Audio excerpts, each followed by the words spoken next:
Hey now. Hello. Hey now. Oi!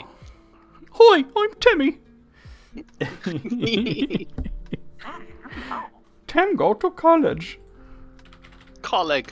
Your colleague. College. Colleague. Colleague. Colleague. We're live, right? Colleague.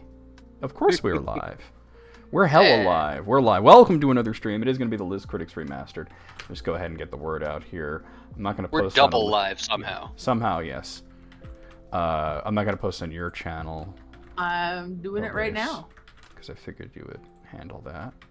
There we go. And I saw already that you had posted on yours, Jesse. So. Oh yeah, to my several fan. To your several fan. Listen to you. You got like almost 40 people in your Discord. I mean. Woo! Hey EB, how's it going? Oh, you're gonna like. I told EB about this, but one of the lists that I have to present today is it's like the top 10 Jim Steinman songs. Oh, that is an extremely EB list. It came up like a recommended in Pocket for me, so I was like, I gotta say this. And I know Jesse's going, Jim Steinman was a songwriter that wrote a lot of really popular rock and pop songs. Most of them were for Meatloaf, but not all of them. Thank you. Like, you know that Celine Dion song, it's all coming back, so coming back Oh, to my me mom. now. He wrote that. That's it, yeah. Wow. Yeah. Something with the Bee Gees. Possibly. I think. I don't know. Maybe, am I remember? Is it the Sgt. Pepper movie? Oh man. Did he have something to do with the terrible Sgt. Pepper movie? That I've seen it. My sister is a Bee Gees fan, and she has seen that movie more times than is probably humanly viable. The only person Valuable hours. that I know IRL that's a Bee Gees fan is my grandma. Well, EB's going to check. Okay. I'm sorry to hear that your knee is rebelling. Ooh. The rebellion has begun, Oh no. and it will not be televised. Uh-huh. Yeah. I know he did something with those guys because my sister had a very, shall we say, hyperfixation on the Bee Gees for the early part of the pandemic. Okay. Nothing wrong with that. So I learned a lot more about them than I ever thought I humanly could. And now they just follow me everywhere. I swear to God. Every time I go to like a wedding or a restaurant or something, the fucking Bee Gees are there. Not like in person, but are they strutting? I guess they'll never die because they're staying alive. Hey. EB says it doesn't look like they. Okay. The Jim Steinman work with the Bee Gees. Well, that's one of the lists that I have for us today. I was bringing up the browser for some reason, and now I don't remember. Oh, right, I was gonna like post on like Facebook and all that crap.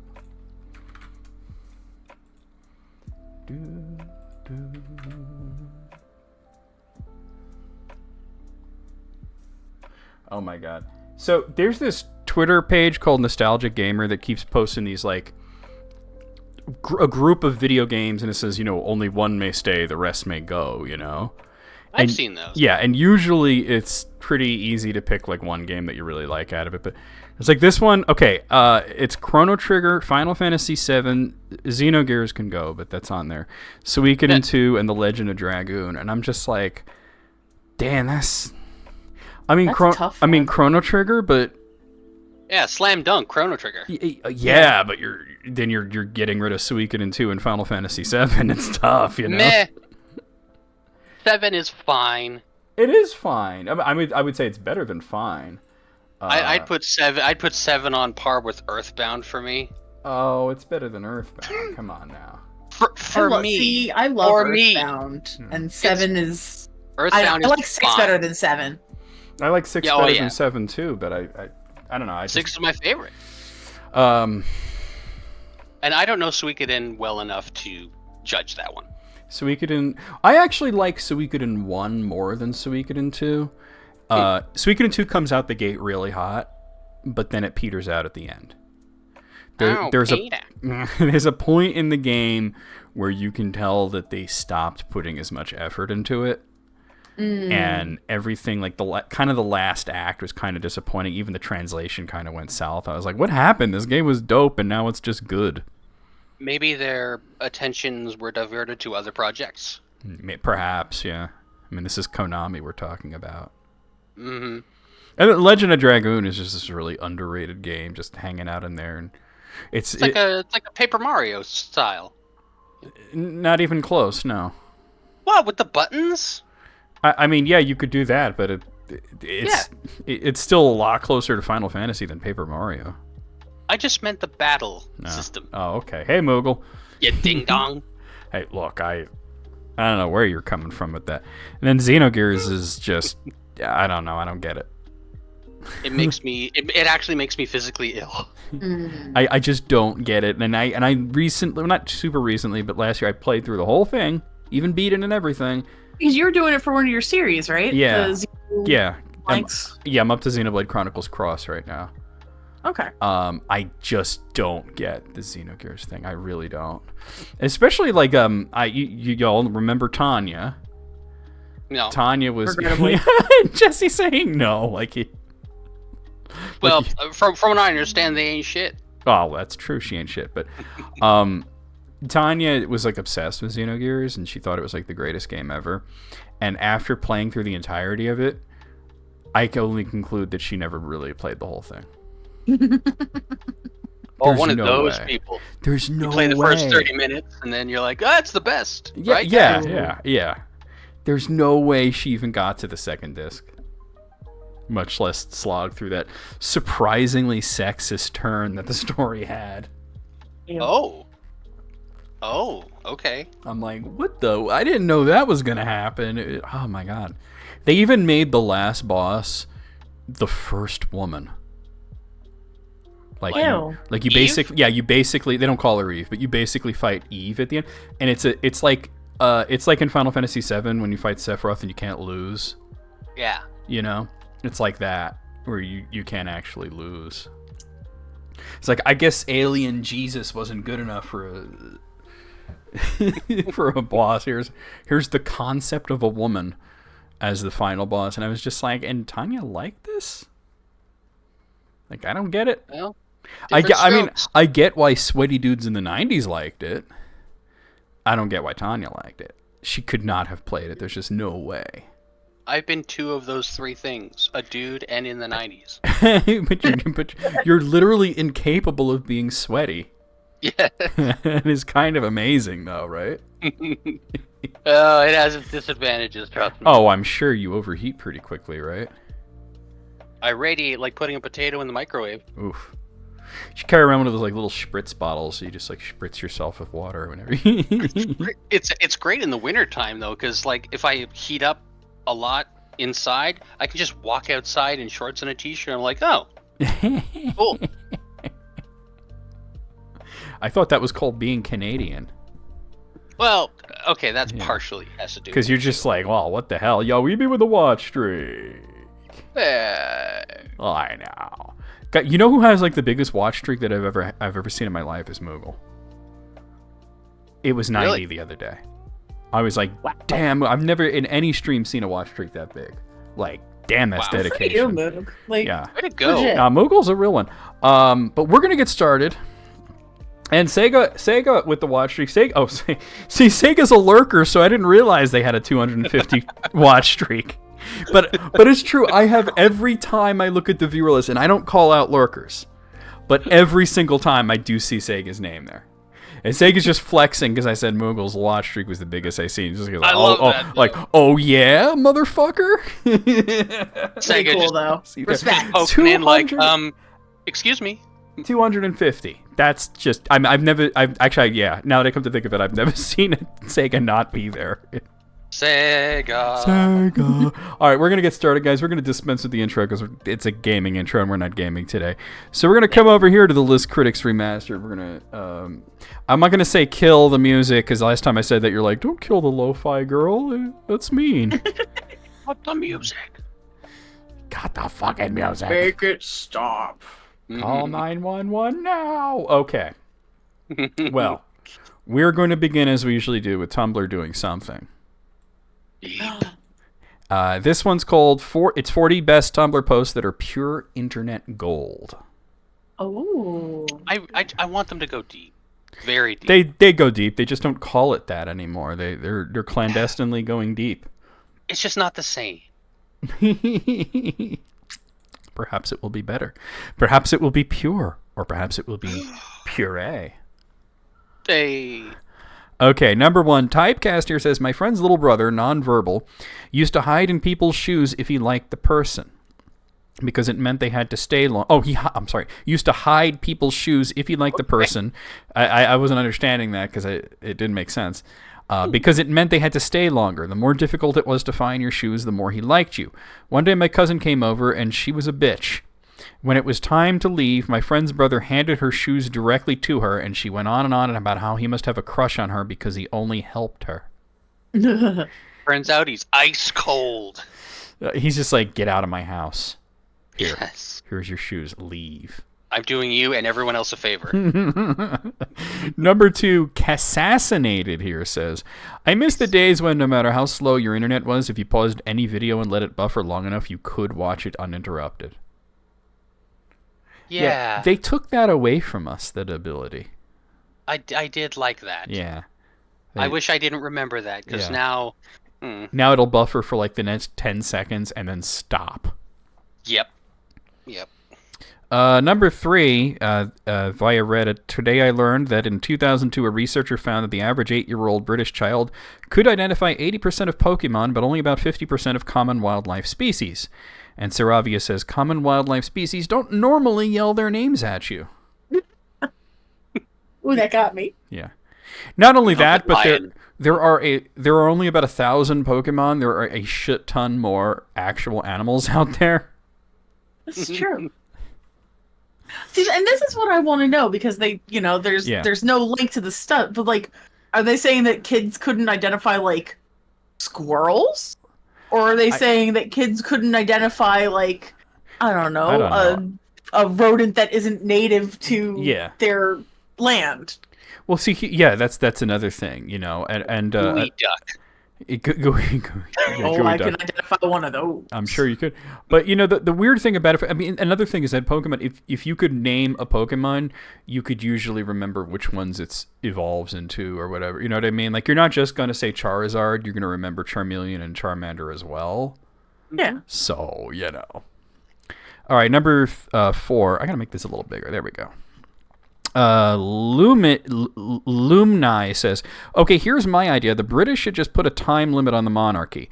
Not like declaring a republic tomorrow, but deciding on a date in the future that ends the British monarchy.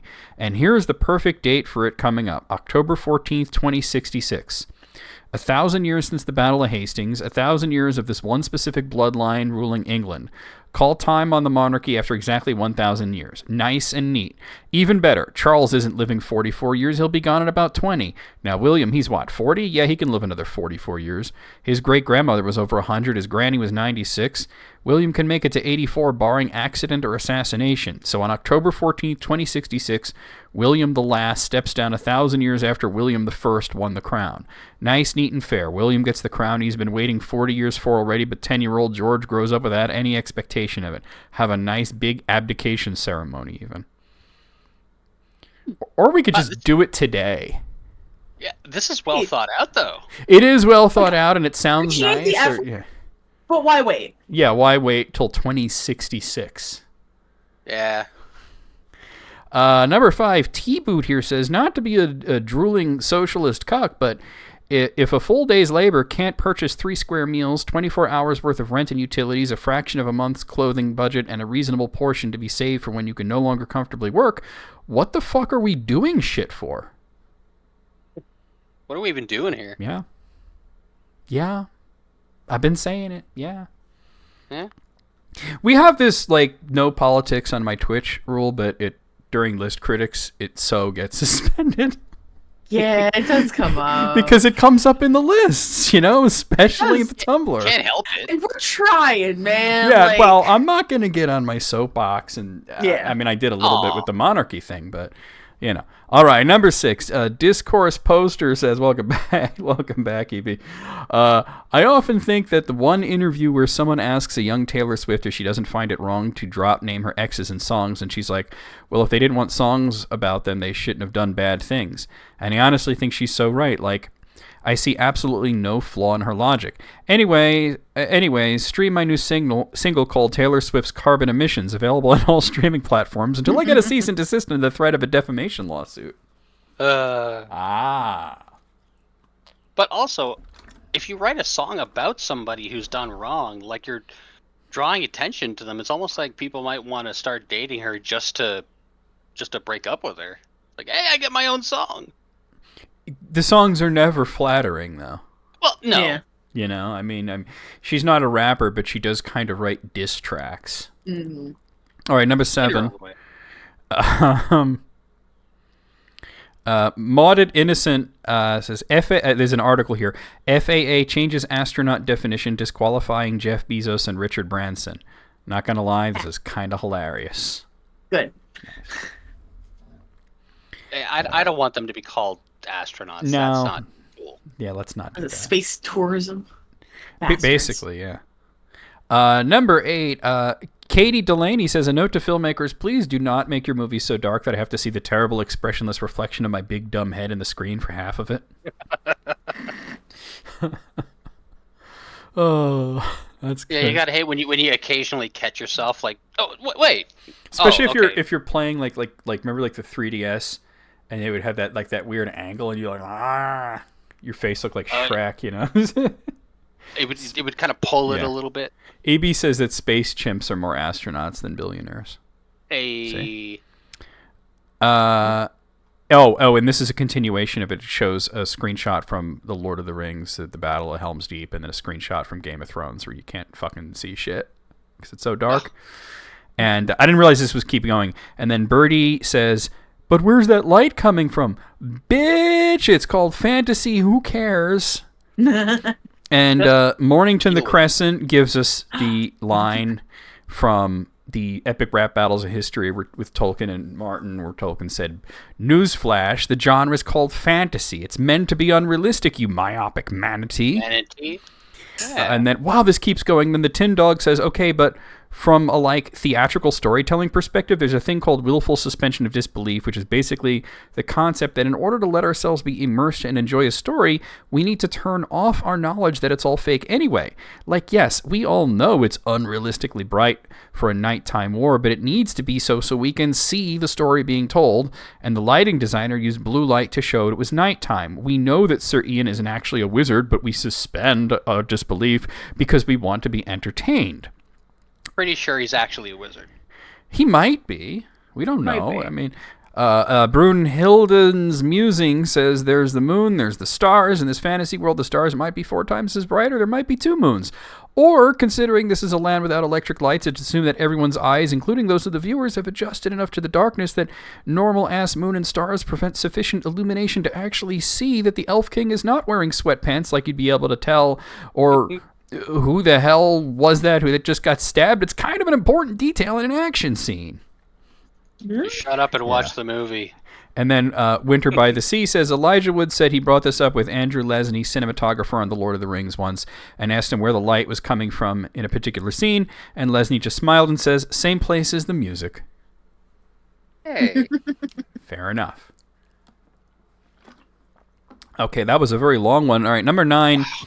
Speculative Fiction says, what are your actual bookshelf red flags? Please do not say American Psycho. And then Sega Mascot says Funko Pop. and then That's good. And then Pinene says, poor guy couldn't even think of a book. Oh. Maybe there's a book about Funko Pops. Oh no. Probably is some sort of cataloging sort of thing at this point. EB says Ayn Ayn Rand. Rand, yeah. Oh, man. Number 10. Can I admit to something? Admit away. I did not realize that her name was pronounced Ein for How old am I? 37 years. You were today years old when you learned it's Ayn Rand? It was like last week years old, Oh, basically. okay. All right. Oh dear. Yeah. But Well, like I'd never heard it pronounced out loud before. I don't know why it's Ayn when her birth name is Anya. So Just explain to be that. She did some fancy. kind of turf nonsense. So I don't Oh, know. no. sorry. Oh, didn't is mean she to- one of? Is she one of those? That concept she's didn't dead, quite but- yet exist during her time.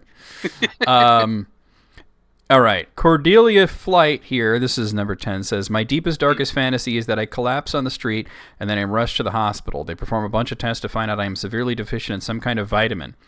Then I start taking the vitamin and I become the happiest, cleverest person alive because all my problems were caused by this one deficiency. And then Calliope says, moreover, everyone gathers around to be tremulously compassionate and discreetly admiring. All this time you lack the vitamin and yet you persevered? Oh, man. It lacked the vitamin. The vitamin. Number 11, Sir Yoja, and then a bunch of numbers, says, thinking about how when my oldest brother took Japanese classes, his professor was like, your pronunciation is really good, but you need to watch movies that aren't about the Yakuza because you sound like a criminal. I've seen this one. This is amazing. And then doing 90 miles per hour in central London says, somewhere in this beautiful world there is a man who sounds like Paulie Walnuts because he learned English by watching The Sopranos. Imagine, like, this Japanese guy coming into the room going, what do you hear? What do you say? Oh! Oh. Oh, man. Yeah, and EB gives us the reality that, you know, it doesn't turn your whole life around when you start taking the vitamin that you're deficient in. Number 12, Lulapan says, in 4th grade, my BFF was in a death feud over chess. Wow, okay. With a boy in our class, but instead of competing like normal people, they decided the best way to determine who was the chess master was for each of them to select one of the 2 biggest idiots in class and teach them to play chess. I actually kind of like that. My Fair Lady style, and see whose idiot won. We are just now, 22 years later, grappling with the moral implications of this exercise. Oh, man. I wonder what happened with those 2 people that learned chess. I do wonder the result, but I also wonder that, yes, this is kind of an ethical nightmare. Mm-hmm. But did it change the course of their lives? I Or don't is it just completely inconsequential? Probably somewhere between those 2 extremes. Eh. All right, number 13, the art of Fickum says, sometimes I think about how my all-girls Catholic school's idea of a PE class was to pair 2 girls up, teach us how to dance tango, one of the most sensual dances, for a whole semester, have us perform it as an exam where one girl wearing a dress and the other girl wearing a coat and tie, and how they're still completely baffled on why almost half of their students are gay. And then Argumate says, so conversion therapy works, but only in one direction, huh? Oh, that's good. Bomb. Number 14. Oh, God, this person's name is Sex Haver. Oh, I've seen them before. If you wanted to get the name Sex Haver on Tumblr, I regret to inform you all that it is taken. Damn it. Someone on r/legal advice was sick of their coworkers stealing their food out of the fridge, so they started labeling it poison, do not eat, and Sharpie on both the bag and the food's wrapper every day, and the person still kept eating it. So after a week, they added a bunch of laxatives to their food, and the thief had to go to the hospital and could possibly sue OP. The general consensus was the OP was technically objectively in the wrong from a legal standpoint, but there was a 0% chance of them being convicted in criminal court, because that would require finding 12 jurors who would rule in favor of someone stealing food labeled poison, do not eat, and then getting poisoned. Mm. Well, when you enter the find out era, you know. Yeah. Find out. MSA Prill Daniels says, not guilty by reason of fuck that guy. This fucking guy. That's a good one. I like that. Number 15 shows a picture of this lady with forks in her hair. I don't know what that's Okay. about. This is Trotsky says, well, went to an American restaurant today. Hello, mate. Put forks in my hair to show my love for these Westerners' food. Ha ha ha ha ha ha ha. What? I think she's making fun of people who show People up. that put chopsticks in their hair. They show up at Chinese restaurants with chopsticks in their hair because they think it's cute. So she put forks in her hair. People do with the chopsticks? Yes, people God, do that. okay. Yeah. Yeah, they're cringy shitheads, you know. Oh, it all sounds cringy. And like, here's the thing: there are such things as like hair sticks, which are basically just chopsticks for your hair, Yeah. but they're different They're not from the the same kind that you eat with. EB was deficient in vitamin D. And this thing, I love the pun, by the way. I did in fact need the D. Yes. Happens to the best of us. Number 16, an experimental life posts this thing from r/shower thoughts from Johnny Traveler, says people will still swim in the. Oh, this is that corpse thing. Uh-huh. If you swim in the ocean, you know there's corpses in it, but you won't swim in a swimming pool if there's a corpse in it. And there's a whole discussion about that. I'm gonna skip it because we've It's scale. done that first. Yeah, scale. Yeah. Number 17, DeBride says, I work with toddlers and preschoolers for 3 years. Sometimes I accidentally slip and tell a friend to say bye to an inanimate object, like say bye, bus. Occasionally they unthinkingly just do it. Then Autistical says, I'm glad there's a teacher version of accidentally called the teacher mom. And I've done that. Yeah. Hermione Granger says, when I worked at medieval times, occasionally I would slip in real life and call people my lord.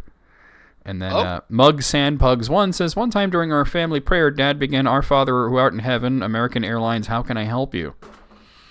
And then, wow, Tom Rainier Sky says, one time my dad went to the White Castle drive-thru and the lady who was supposed to say, welcome to White Castle, what's your crave, asked, welcome to White Castle, what's your problem? She apologized profusely while my dad proceeded to lose his shit laughing. Oh, that is so... What's your problem? That's a very White Castle thing to do. Like in role-playing games, like whenever I go up to an NPC and talk to them, sometimes I'll go, what's your problem? Yeah. And then Mirabelle says, yesterday I went to Wendy's and the girl said, welcome to McDonald's, and then just sighed. Like, I forgot what this even is. Welcome to this, whatever this is. Welcome to the food when place. I answered phones more frequently at my job, that I was notorious for answering my personal phone with, oh no, blah, blah, blah, Road and Bridge Division, how can I help you? All right, number 18, the Bibliosphere says, our home security system is being updated today, and the guy in charge is just peak Gen Z, no professional fucks given vibe, and it's hysterical. I mean, I'm supposed to recommend stuff, like you should probably put a sensor on that window too, but like, that's really a you decision. I just have to say this stuff out loud so I don't get sued if you get broken into. So just like to clarify, you don't want the cameras, right? Only I need to make sure, because sometimes people say no on the phone, and then when I'm leaving, they ask me why I haven't installed the cameras yet, and I'm just like, that's a you problem. I'm going home. Yeah. Leaning around the corner of my office to talk to me. Hey, do you know where Mothman went? Actually, never mind. You're probably the detail-oriented one. I could tell by the gestures at my candy floss-colored goth office. Whatever this is. So, like, the new alarm panel is smaller than the old one, and the old one pulled off some of the paint. I could try to hide it, but it won't be perfect. You don't care? Sweet. I'm always ready for people to yell at me. Hey, this keeps going. Hey, so I need you to test the smoke alarm before we put it up, but I don't want to frighten your little dog. I'll try to muffle it, but you might want to hold her. Clutching the alarm to his abdomen like Steve Rogers falling on a grenade. I'm sorry, little dog. I'm so sorry. And then Allie the gay cat writes, but was little dog frightened? And Bibliosphere says she was, but she was also very brave and got a treat. Hey, aw. To be honest, I lost track of that one like a quarter of the way through. It was a lot. Same here. It was a lot of that one guy being weird. I think I went cross-eyed. Number 19, Gay Vampire says, shout out to boring queer people who don't do shit. Just go to work or school and then come home to watch shows while gay. Yeah, let's hear it for them. It's just an extra line in their portfolio, you know? What the fuck? Okay, number 20. Xenosaurus says, I think the greatest irony of my life is when the cafeteria at my college changed all the lights to blue bulbs for autism awareness, which fucked with my sensory issues badly enough that I could barely stand to be in the building. I was certainly aware of my autism, at least. I don't get the blue light thing. I believe it is a Autism Speaks thing. That's even worse. No. That's even worse. They're the ones that think it's a illness. It should be eradicated, basically. Yeah. Number 21, Zagria says, getting new technology feels more infuriating every year. Got a new computer for the first time in 8 years, and everything about Windows 11 and how it handles OneDrive is driving me up the wall. Hey. The general attitude towards the user feels so much more opaque and condescending than it used to be. Like, nuh-uh, we don't think you really want to change that setting, so we'll have an extra seat and hidden step to make sure you do it our way instead. Gargle my balls, Microsoft. Damn, tell me how you really feel. Mm-hmm. Damn. EB says the gay agenda is disappointingly bland. So it's like a manila envelope for an agenda? Number 12, Charlie Soberon posts a tweet from Southpaw who says, just 11 adults are responsible for 60% of requests of banned books from school libraries nationwide, according to a Washington Post analysis of the 2021 to 2022 school year. And there's a picture of some very boring-looking woman, and it says, she challenges one book a week. She says she'll never stop. And then Tucson Horse says, this is why an increasing number of libraries are adding a requirement to their challenge policies that challenges must be residents of their service area. That's good. Just, yeah. Yeah. Yeah, EB pointed out that the one difference going from Windows 10 to Windows 11 is that everything is rounded. There's no sharp edges. Oh no, I don't like that. I am holding off on upgrading as long as I can because I don't want it. Well, I'm still holding on to 10. Same. Yeah, I mean I have 10, and it's October of next year is kind of the date where it stops being supported. Shit. So beyond that point, you might want to think about a new computer or something. It's interesting because my computer says that it doesn't have the capability to upgrade to 11. It's like, we can't do this. Sorry, bye. Mine says that too, and I don't quite understand why. I really don't. Number 23, Navagero says, if your straight guy friend says that he supports gays, tell him that you thought he was gay when you first met him. See how fast he gets upset and insecure and starts asking you why you thought that. I'm not gay. Yeah. And then Salty Little Slytherin writes, my gay guy friend tried this on our straight friend, and the response he got was thought, more like hoped, and then he winked. That's a real ally right there. Like, yeah, you wish. Yeah. That's what I would say, like, yeah, you wish. And then Cobalt Day says, he really just scalped your poor gay friend on the spot, didn't he? Just wrecked. Nice. Oh, you wish. All right. When I worked at Progressive Health, there was this client who was not only gay, but he was like really super flamboyant, right? Sure. But he was a cool dude, right? He was notorious for hitting on staff. He usually didn't bother me. But then one day I was going home and I said goodbye to him, and he just looks at me and he goes, when are you going to let me suck that cock? Yeah, that's a little too far. Well, I mean, the guy had brain damage, so you got to be a little forgiving, you know what I mean? A lot of these people don't have a filter because of, trauma to the head. Sure. And I just looked at him and I said February 31st, and it took him a little while to understand what the fuck I was saying. He's just like the wheels are turning. He's like, oh, you're bad. Let's see. Number 24, Christina 100,000 posts this picture of a bunch of weird Charlie Brown looking kids that are like, I guess they're dead and they're looking down from heaven. And oh my god, this is so stupid. This one little girl that says, looks pretty bad down there. I'm glad we were aborted. And then this little boy says, I wish everyone could be aborted. And then Rambling Shark says, sad to be the one to tell y'all, but aborted children and children died before the christening don't get into heaven. They go to the limbus, the outermost circle of hell, where their souls go who are exempt from paradise without it being their fault. And then Saint Joan d'Arc says, you need to update your sources. Since 2007, unbaptized children go to heaven and limbo doesn't exist anymore. Oh?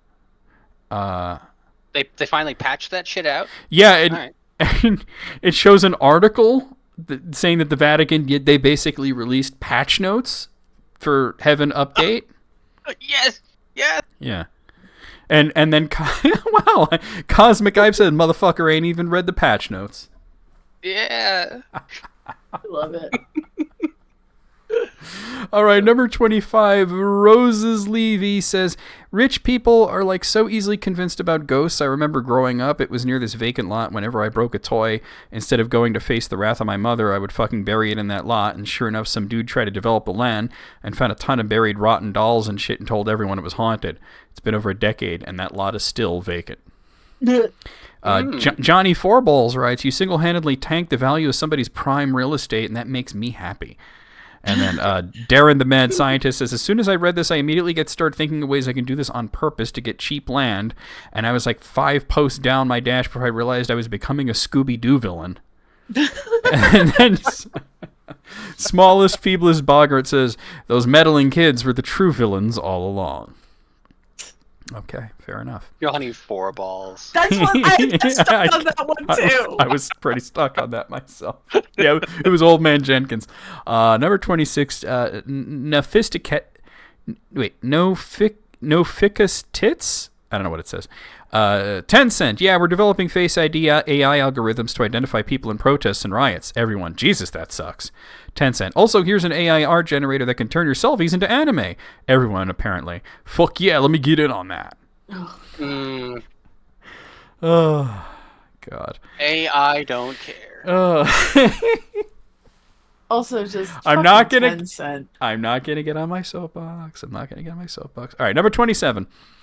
Moss Sprout here posts a tweet from someone named Kellen who says, saying go fuck yourself, lame, outdated, will make you sound like a peasant. Saying you're a coward and history will forget you, bold, intense, will make you sound like you have a fuck ton of doubloons.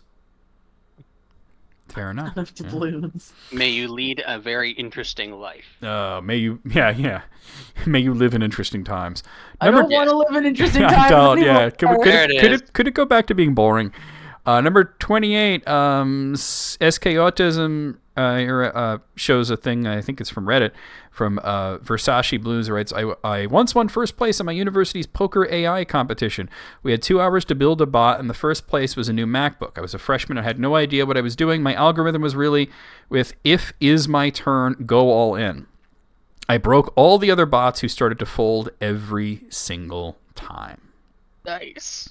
And then Tiger Terror writes, everyone else made AIs, but only OP was playing poker. Ooh. That's Tumblr getting deep right there. Yes, I love it. Yeah. Number 29, Thy Flesh Consumed writes, no, you don't get it. I'm a good person. You don't understand. I'm a good person. Which makes it okay for me to think about violently about the enemy who is a bad person. I'm commenting you should be violently murdered because I'm a good person and you're a bad person. You think saying that to someone is fucked up? You should be violently murdered. You're probably a bad person anyway. Oh man. That is Tumblr getting deep right there. Yeah, we're getting a little deeper even. That's too deep. Yeah, no. I think that is too deep. That's too deep. Number 30, Christian Stepmoms here posts a tweet from I know, right? From Elon Musk, actually. It says, Cybertruck will be waterproof enough to serve briefly as a boat so it can cross rivers, lakes, and even seas that aren't too choppy. Nothing says good idea quite like mixing extensively documented unstable lithium batteries in large bodies of water. And Power Burial writes, new Tesla death unlocked. Try it on the Oregon Trail, see how it works. Oh, Give it shit. a shot. Number 31, Urarg writes, sitcom where people gradually get killed off and their spot on the opening title theme is replaced with dead silence. Oh. And it's not like don't hug me, I'm scared kind of shit, you know? And then Peel a Potato with a Potato writes, I'd like to question your definition of sitcom. I also would. Number 32, Taylor Tutt says, y'all know that John Mulaney quote, these things crazy people say mean nothing to them but everything to me. Every time I hear that quote, I think about how I got this light up pen. It shows This is a a good picture one of a if you light up haven't heard pen. it. I haven't heard this. I got this pen 4 years ago when I was working at a barista in Starbucks. I was in the registers and taking the order of this woman who ordered a non-fat latte because she was watching her weight. So this guy behind her, whom no one was talking to for some fucking reason, said, watching your weight, but what about the weight for your watch? Which is a completely unhinged response, like just complete Mad Hatter nonsense. Anyway, this lady gets really uncomfortable, and of the 5 people, me, him, her, the other checker, and the customer at the other register, who were now sucked into this uncomfortable silence, I decided that I should alleviate the tension by saying, you can't wait for a watch, you don't have the time. And then he just said, oh, quick girl, gave me that pen, got out of line, and left without ordering anything. And then patron saint of smartasses says, you pleased a mad fey trickster. Wow. I feel like it's that one Daedric prince that's like the Lord of Madness, like Sheogorath. You know? Oh my god. Last time I think I heard that word was when I played Eternal Darkness. Eternal Darkness. Sanity's Requiem. What does that have to do with what I said? You said the name Sheogorath. That's from Elder Scrolls. Yeah, but I think I remember hearing that in Eternal Darkness. I don't know. I think that was a different word. Whatever. Did you play Oblivion Shivering Isles? I played Oblivion. You didn't play the Shivering Isles add-on? No. Oh, okay. Number 33, his name, Tony Soprano's Big Natural, says, I hate it when female is the only grammatically correct term for a woman in a sentence because I literally feel like an incel. My female manager is shorter than my manager who is a woman, but at what cost? And then Guy Girl Awake writes, my girl boss. Oh, And then no. Tony Soprano's Big Natural says, well, now I know it could be worse. Tony Soprano's Big Natural.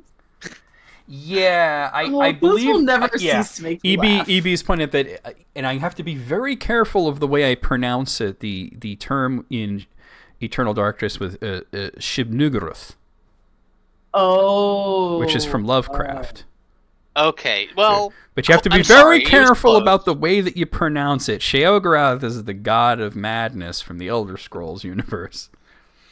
There's All this right, thing my bad. if you attack him in Shivering Isles, he has this most delightful way of killing you. He teleports you to a certain location, but really high up. Whee! And you just fall and die.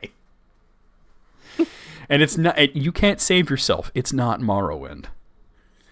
Oh. Number 34, What Even Is This, says, I'm watching this reality show with my brother that's like a blacksmithing competition, and some of these people look exactly like you'd expect blacksmiths to look like, and others look like the person in movies that blacksmiths would kick out of the tavern.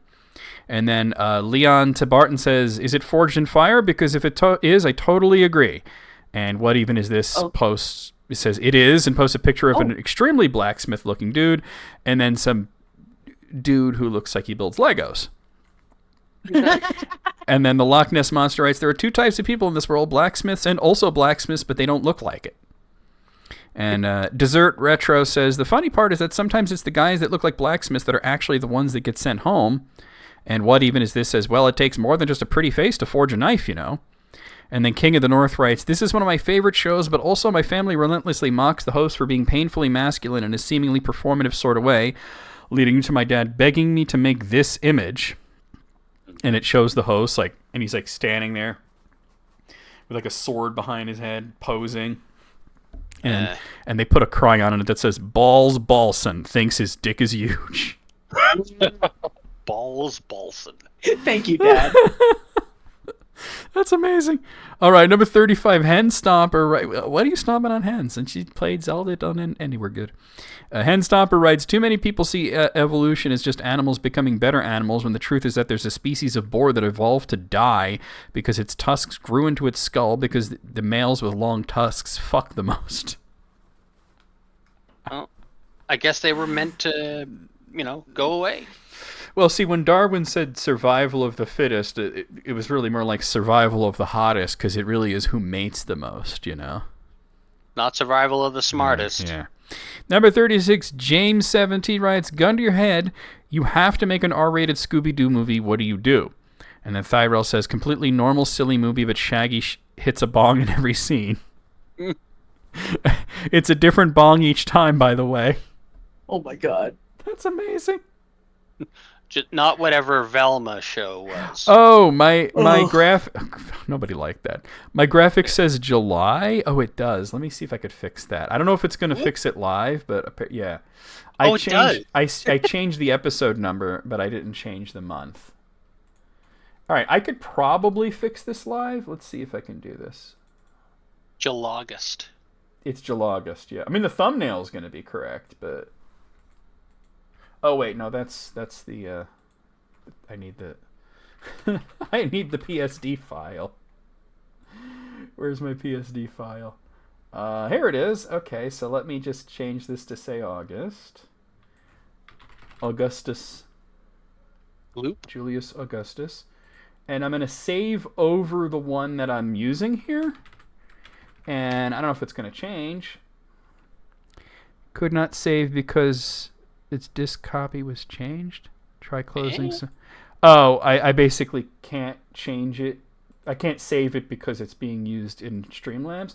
But what I could do is save it as LCR24A, right? Oh. And then switch the scene over, right? Oh, it's got to be a PNG. Hey! So LCR24A. Okay, now we want large file size. It's not a YouTube thumbnail.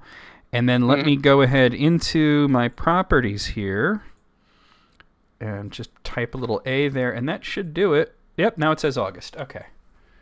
Sweet. Hey, look at that. Thank you for letting me know, Moogle. Like, Moogle with the details here. I never would have caught that. Nice. Okay, where was I? Number 37, Stantler here says, Black Friday is such a joke nowadays. Don't miss out on 30% off. Don't piss me the fuck off.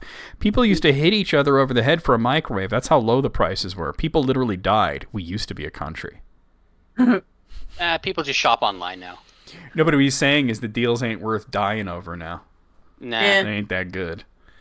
Number 38, Lesbian says, I'm going to start flipping that sex is good, but have you tried thing that isn't sex joke around? And I think it'll be very funny. Yeah, Super Mario Odyssey is good, but have you tried sex? I've heard of this thing. It sounds wonderful. And they make movies about it and shit. Yeah, a lot of movies. Number 39, Stimman4000 says, something happened to a friend of mine that I have to describe in green text form because it feels like it's the best medium for the story. Give me a minute. Be me, gay, recently out, at my first Pride, having a good time. Someone throws a rainbow rubber ball into the crowd. I catch it. Hear a girl behind me go, damn, my dog's going to be so disappointed you caught that. Turn around. She's holding a leash. There's a guy with a dog collar and a puppy mask on the end of the leash. He says, I really wanted that ball. Cool. You know, let your freak flag fly, but what the fuck? That's a moment in time right there. It is definitely a moment. And finally, number 40 from Guy Craner posts this little comic strip where this guy says, oh no, 6 armed mercs wearing night vision goggles. Whatever will I do? And then he just turns the light on. And it says, the sarcasm is astounding. And to write comics on her arm says, legendary. Legendary. Okay, out of 40,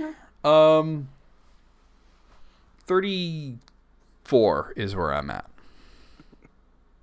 34. I'm thinking 35. A neat, nice, pleasant 35. Yeah, I was gonna go with that too, but then I'm gonna go back to 34 because then I remembered there was that one that we've done like 40 times already. Yeah, well, I even skipped over because I was like, oh, it's this. Oh, right, wait a this minute. one again. Oh, and Wait. points taken off for that person that just kept fucking going on and That on went, and on, yeah, and that I lost track. 1 or 2 examples would have been fine. Oh, Yeah. God. Oh, where's my top 10 Jim Steinman songs? Okay, here it is. Top 10 Jim Steinman songs from radio station, WPDH.com. I know who he is now. Now you know who he is. We explained it to you. So number 10 is Holding Out for a Hero, which was recorded by Bonnie Tyler. I like that song. I'm not super I need familiar a with this hero. one. I need a hero. That's not Jim Steinman. Number 9 is Rock and Roll Dreams Come Through, which was originally recorded by Jim Steinman and then more famously covered by Meatloaf. I know EB has some of the lyrics tattooed on their arms. I was gonna say. Yeah. Good grief. Wow. See, Rock and Roll Alright. Dreams Come Through. Number 8 is You Took the Words Right Out of My Mouth, Hot Summer Night, which was recorded by Meatloaf. A lot of these are going to be Meatloaf. He collaborated with Jim Steinman. There was an awful lot of collaboration going on there. Yeah, quite Big often. Meatloaf guy. Yeah. Big Meatloaf guy. Number 7 was Making Love Out of Nothing at All, which was recorded by Air Supply. I did not know that Jim Steinman wrote that. Oh. And I'm not thanking him for it. 'Cause I don't like that song, but you know. I was gonna say, I'm like, Air Supply, really? Yeah. It says through.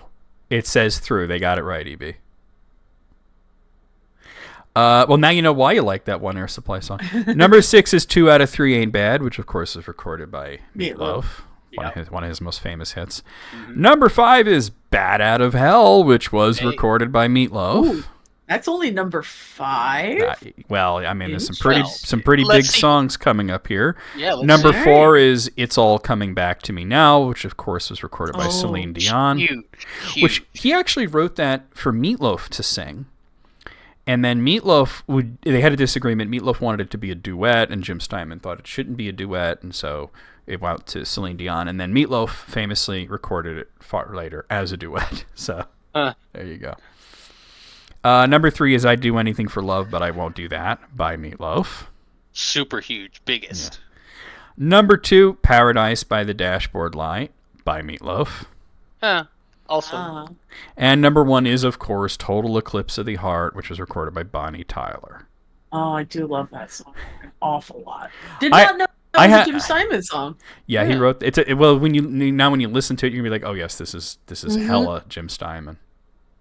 I've been told specifically by EB that it is considered a major dick move to choose that song for karaoke, probably because it's like 7 minutes long. it goes on. Yeah. All right. Especially the ending. Out of 10, I can't say that I disagree with this list, except the Air Supply song, maybe. Yeah, maybe I Go with a disagree with that 9, one. because that Air Supply song Yeah. womps. I'm gonna give it a 9. I'll give it an 8. Yeah, and EB points out that Total Eclipse of the Heart is actually about vampires. Really? Yep. You have to kind of read between the lines a little bit. Now, I have a really interesting list here from Babbel.com before we get to submitted lists. It's only top 5. We're going to make a little bit of a game out of it. It's 5 words that you wouldn't guess authors made up. So, of course, all words are made up, but these were made up by famous authors. I'm going to say the word, and let's see if you guys can guess which famous author first coined the term. Okay. Got to think of all these famous authors. Okay, Yeah. okay. Now, number 1 is Twitter. Of course, not referring to the social media, but like, as you would say, my heart is all at Your Twitter. heart's all Twitter? Yeah. So, which author came up with the word Twitter? I feel like that's got to be like a Mark Twain thing. Much older than Mark Twain. Really? Okay. Much Really? older, Oh. yes. This one dates back to the 1300s. Geoffrey Chaucer created the word. He created the word Twitter to describe the sounds of birds chirping in the Canterbury Tales. Moogle was close where he said Shakespeare because it's around that same sort of era, but no. Okay. The next one is nerd. Fucking nerd. Nerd. What author came up with the term nerd?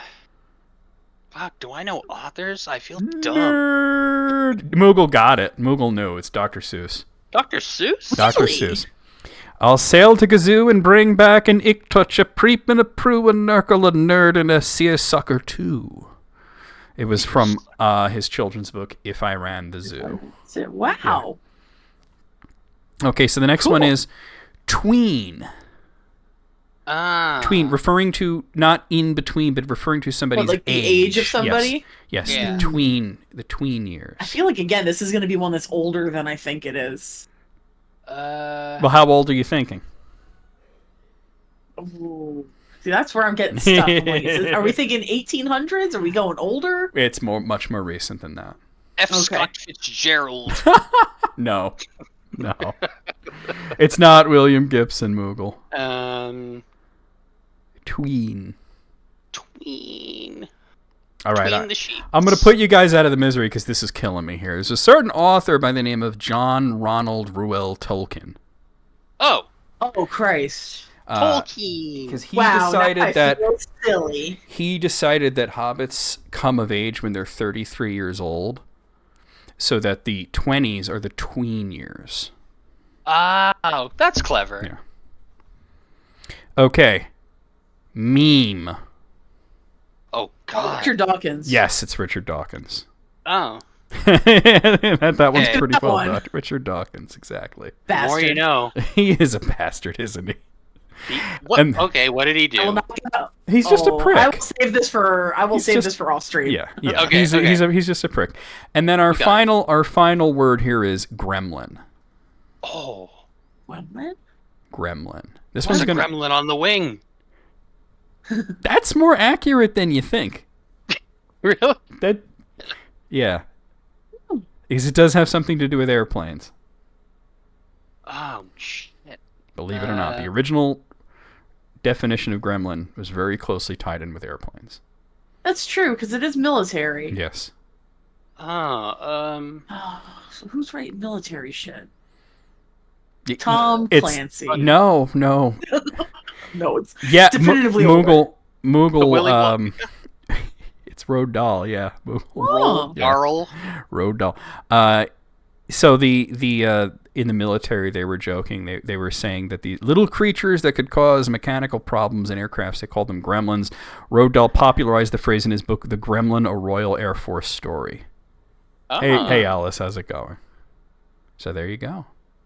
Very cool. Moogle kind of won this, huh? I think Way to Moogle go, won Moogle. this, Wait, yeah. he knew Dr. Seuss. He knew Yeah. Roald Dahl. Rolled down. You know, I mean, he was I'm wrong gonna about give this list Shakespeare a and William. Moog out of A Moog out of 5. oh, Moog okay. out of. That's a Moog. That's a 27 out of 5, I think. That's a Batman symbol out of 5. A Batman symbol out of 5. All right, now before we move on Yes, to you have. submitted lists, Yes. I have a list. You have a Yes. list. I have a list. A It's list. kind of a strange one. But I have been recently very, very much the only thing I've been doing online lately is playing Neopets. Oh no. Because I have been playing this godforsaken game Wait a minute. since I was like a freshman in high school. Wait, Neopets is still around? Very much so. It is turning Really? 25 next year. So Neopets is not kill. Neopets is not kill. Neopets are not die. They are just all starving. I guess they're still Tamagotchis, aren't they? They brought Tamagotchi back. Yeah. They did. So why not Neopets? But Neopets never went away. I did know that you've been playing again as well. So anyway, if you do not know anything about Neopets, it is a virtual pet website where you can have all multitude of stupid color animals to be your little friends, right? Okay. But because they're animals, you have to feed these animals. And you have to buy food. If you don't just throw them in the Neo Lodge for 28 days at a clip. But 28 days later. 28 days later. I'm hungry again. Shut up and eat your food. But one of the things that you can buy are all hot dogs. They have a hot dog shop, basically. Okay. Wow. And many of them are normal. And many of them are truly not. And so I have come up with a list of, in my opinion, the 10 weirdest hot dogs on Neopets.com. So this is the first time in List Critics that we're going to have like 10 strangest wieners. Hey. That is one of the reasons. Well, we're not getting that far from the truth here. So How do you like the turnstile, Carl? Pucked in a hua. I start with the tamer ones, and they get weirder and worse as they go along. Okay. Hey. So Let's hear number 10, in my opinion, is the wild print hot dog. Oh, Christ. Hot dog. Yeah, wait. off to a good start. Moogle, clip it, Moogle. Hot dong. You gotta clip Elise saying hot dog. Hot dog. Oh, typo in the group chat. Wild print hot dog. What makes it wild print? Well, it is black and white leopard print. Chic, but unusual for Wait, food. so it's... Yeah, I mean, I would say so. What makes it leopard print, though? Did they paint it or something? That is just the pattern upon it. It is. Yeah, I mean, it's not like a pink hot dog or anything like that. It is You just said pink hot dog. Hey, Yeah. Are hot dogs not pink?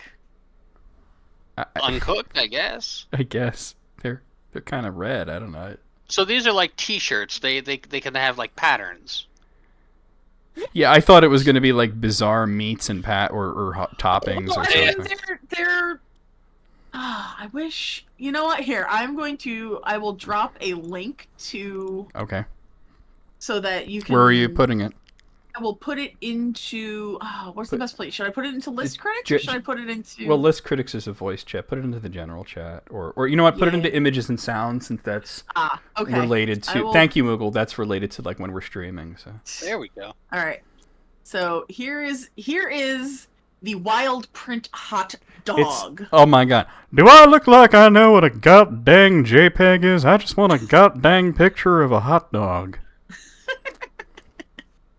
I think pictureofahotdog.com is a real website.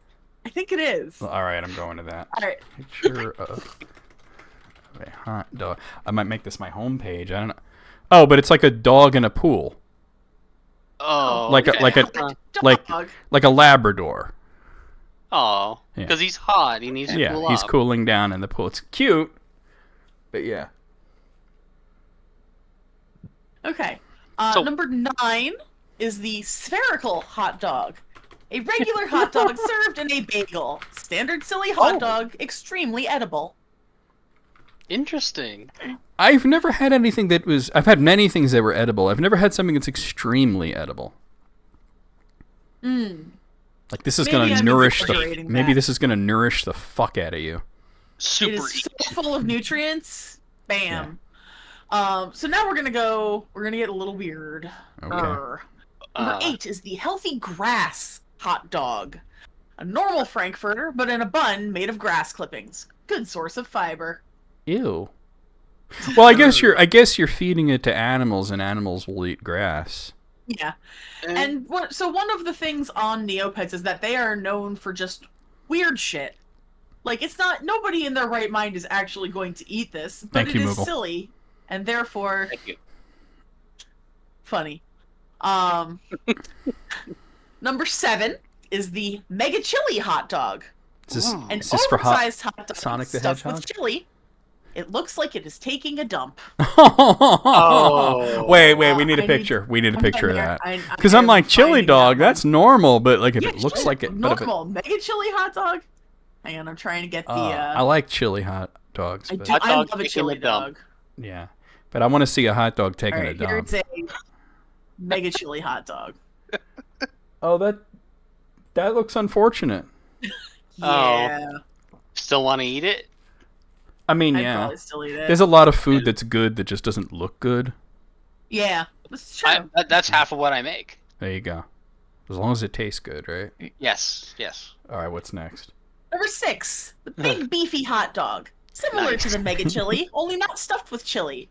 It places higher because it feels more absurd to me in a way that I cannot fully explain. It sounds like if Taco Bell did hot dogs, they would call it that. It does, like a Bell Beefer. Like Bell Beef. Are you familiar with the Bell Beefer? That's so much more funny than you think it is. Here is the big beefy hot dog. Oh my god! It looks like one of those giant cartoon sausages, but on a tiny little bun. It's very funny. All right, number 5 is the triple hot dog. 3 stacked Frankfurters in a bun. The kind of item where it can be taken totally innocuously, but get your mind out of the gutter, you freaking pervert. I was gonna say TVTA. Man, you'd have to unhinge your jaw. They're like stacked on top of each other. Oh. All right. Number 4, hot dog of justice. It's a superhero hot dog wearing a cape. Edna Mode would be displeased. Oh, no capes. What the fuck? Number 3 is the elderly hot dog. Wait, no, I think. Wait, hold on. Jesse has a question. I have the same question. Do you eat the cape? Is that edible? Is the cape made out of hot dog? You know, is it a beef curtain? No. Dirty. Hang on, now I gotta find the picture of the hot dog. You know how when you're like in a game and you run into an area that you're not supposed to be and the enemies are much tougher. Mm-hmm. Right, you know how people say that's a meat wall or a beef gate, and then Evie says it's beef curtains, and I just started saying that. Like, yes, it's beef curtains. Beef curtains for you. Oh, that's unfortunately looking. It's basically a flying penis. I mean. Yeah. And then, okay, so number 3 is the elderly hot dog. Oh, no. This hot dog sports a gray permed wig and reading spectacles, and is one of my favorite items on this entire godforsaken website. I don't need them fresh. I age them on the windowsill. That's when they get all green and slimy like days rotten. That's when you know they's good. So it's funny because there's the elderly hot dog that I am talking about, and then there is also the well-aged hot dog, which is not appearing on this list. Oh. The most fucked up thing about Meatwad leaving hot dogs on the windowsill to age them, as he said, was that he was making smoothies out of them. Oh, no. Beef eating beef. I don't know. Okay. Number 2 is the punk rocker hot dog. Does it have a mohawk? An unusual combination of septum piercing, mohawk hairstyle, and animal print bun makes it look like it has a Prince Albert. Oh, God. Oh, my God. Finally, the Ow. punk rockers are taking acid. Oh, man. I want that hot dog. And finally, the creamy hot dog. Oh. No. No. Stop it. Stop it. No, you're making this Jizz. up. Somehow still a kid's website.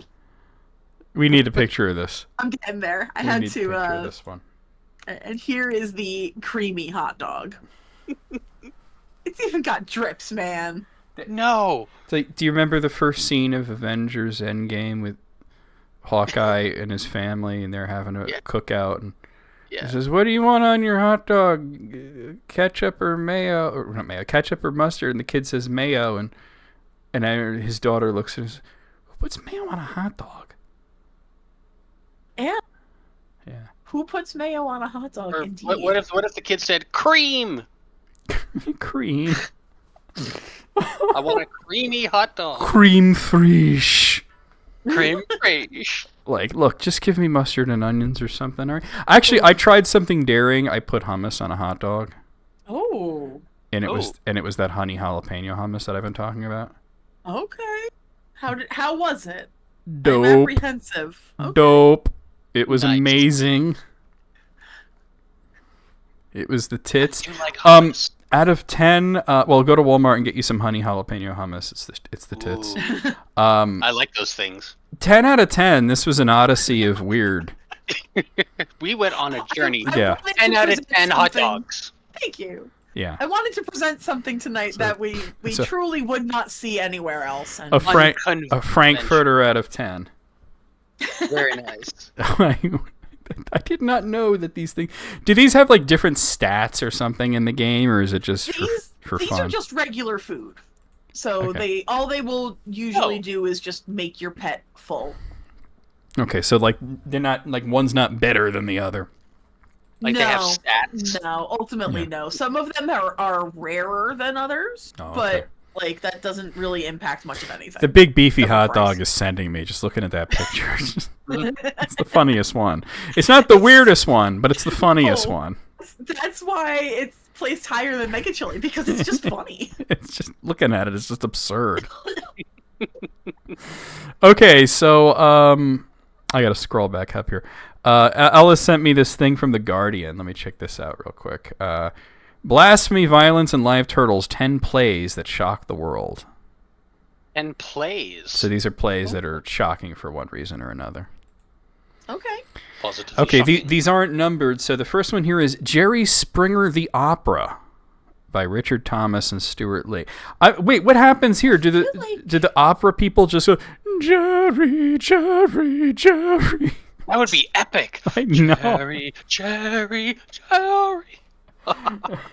Hey, Almighty Santa. Sensationally vulgar, this musical take on the TV host was taken to court for blasphemy. Wait, how? Oh. How do you get taken to court for blasphemy? This is the UK? I don't know. Separation of church and state, yo. Featuring tap dancing members of the Ku Klux Klan and Jesus dressed as a baby, it was designed to distress. For all its shock and schlock tactics, wrote Michael Billington at the time, the show implies that TV has a moral responsibility. The BBC received 63,000 complaints after airing the musical in 2005. Okay, it is the UK yeah. then. Holy shit! I'm interested. I'm with EB. I kind of want to be charged with blasphemy. Yeah, have that on your record. Okay. So that was in 2001, although I guess it was aired on the BBC in 2005. This next one's much older, Le Laboratoire das Hallucinations by André Delorde. This came out in 1916. Ooh. Known as a dramatist of terror, the French author presented this gory medical horror at Grand Guignol, the partisan theater famous for its blood-soaked stories. In this particularly gruesome production, a doctor operates on his wife's lover, taking the opportunity for revenge by performing some bone-tingling skull chiseling. Ooh. Sounds kind of metal to me. I don't know. Maybe 1916. people couldn't handle it in 1916 in France, huh? Yikes. I feel like I know the name Andre Delorde too. Like there's Yeah. something that he's well known for that I would just be like, oh yeah, that. But I can't think Other of what it is. than the bone drilling in the head. Yeah. Hold on, I'm looking him up right now. That guy from that thing. Yeah, he was definitely that guy from that thing. Well, he did a bunch of things with D.W. Griffith, so that's pretty. The System of Dr. Gaudron, this is probably his most famous short film, which was based on a play called La Système de Dr. Gaudron et du Professeur Plume. So there you go. Anyway, the next one here is this came out in 1995, and it's called Poor Knockers by Lynn Nottage. Huh. Intended as a satire, the comedic aspect of this play from the Pulitzer Prize winner went out the window when it was staged soon after the Oklahoma City bombing. The story, which saw a group of bombers discuss an attack on a federal building, was now too close to home. Patrons ripped up their program and has never been staged since. Bad So timing. that's the first one case of too soon. Yeah. Or, well, just bad timing. Obviously, they couldn't have known, that was going to happen. Or did they? Ooh, dun dun dun. All right, the next one's called Blasted by Sarah Kane. This was from 1995. One of the most graphically violent plays ever staged in the UK, Blasted is unrelenting. A failed seduction in a hotel room gives way to passing seasons and increasing abominations with rape, suicide, eye gouging, cannibalism, and a dead baby topped off by a mortar attack. Good lord. What up, Wait. 1995? At one point they decided that there's too much bad shit happening in this hotel. We'll need a mortar strike. Is that what happened? Jesus. Burn it to the ground. Literally. The next one is Sacramental Melodrama by Alejandro Jodorowsky from 1965. Having faced censorship in Mexico, multidisciplinary artist Jodorowsky moved to Paris to form an experimental theater collective. His grisly 4-hour performance included a crucified chicken and live turtles thrown into the audience. Why? Why? Like, what is a guy just like, here, free turtles, and he just starts fucking hucking turtles at people? 60s, man. You had to be there. Yeah, man. right. The Playboy of the Western World, which is by John Millington Synge from 1907. You saw footage of that, Moogle? Sorry. Oh, damn. The lyrical comedy tells of a young runaway who claims to have murdered his father. Nationalists saw John Millington Synge's play as an offensive caricature. Outrage was sparked in the heaving crowd while police were called to break up the brawling. Wait, so people were so offended in the audience they started fighting each other? Damn, Wow. That's pretty Damn. metal. Now they shoot the And turtles it's a from a... comedy too. EB says now they're how shooting... unfunny is it? Yeah, right? I'm so pissed off at this play, I'm going to kick some guy's ass. EB says now they shoot the turtles from a T-shirt cannon. And Alice says one killed Maud Flanders. The next one's called Bezti by Gurpreet Kaur Bhatti. This was in 2004. It means dishonor. Gurpreet Kaur Bhatti's controversial play centered on a troubled Sikh family dealing with the shame of the father's suicide. Its depiction of a scene of extreme violence in a Sikh temple outraged members of the Sikh community, with violent protests leading to the performance being pulled just 2 days after opening night. Oh, wow. Damn. Those lucky people that got to see those 2 nights. Damn. Or unlucky, depending on how you think of it.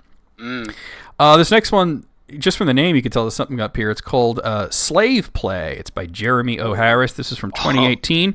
A couple's therapy session is realized by role-playing slave-master relationships in this polarizing and provocative show that forces white members of the audience to reckon with their gaze. Despite petitions trying to shut it down, the play received rave reviews, celebrity fans, and a Broadway transfer that recently resulted in 12 Tony Award nominations. Good lord. Good for them. That's probably the most successful one on the list. Yeah. I'd say 12 Tony so nominations. far at least. Kunst und Revolution from Günter Bruce in 1968. You don't need to venture far into the world of performance art to find graphic acts of transgression, but this explicit event was uniquely startling. In a rebellion against the Austrian government, the group urinated, defecated, masturbated, and made themselves throw up on stage, all while singing the national anthem. Bruce quickly fled the country.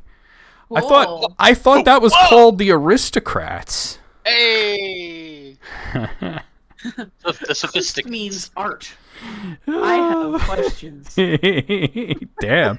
I mean, if it's as a protest, that's pretty gnarly, right? How do you prepare for this play, right? Like, you gotta Laxatives, make sure that you're full boner and- pills, Yeah. Gatorade.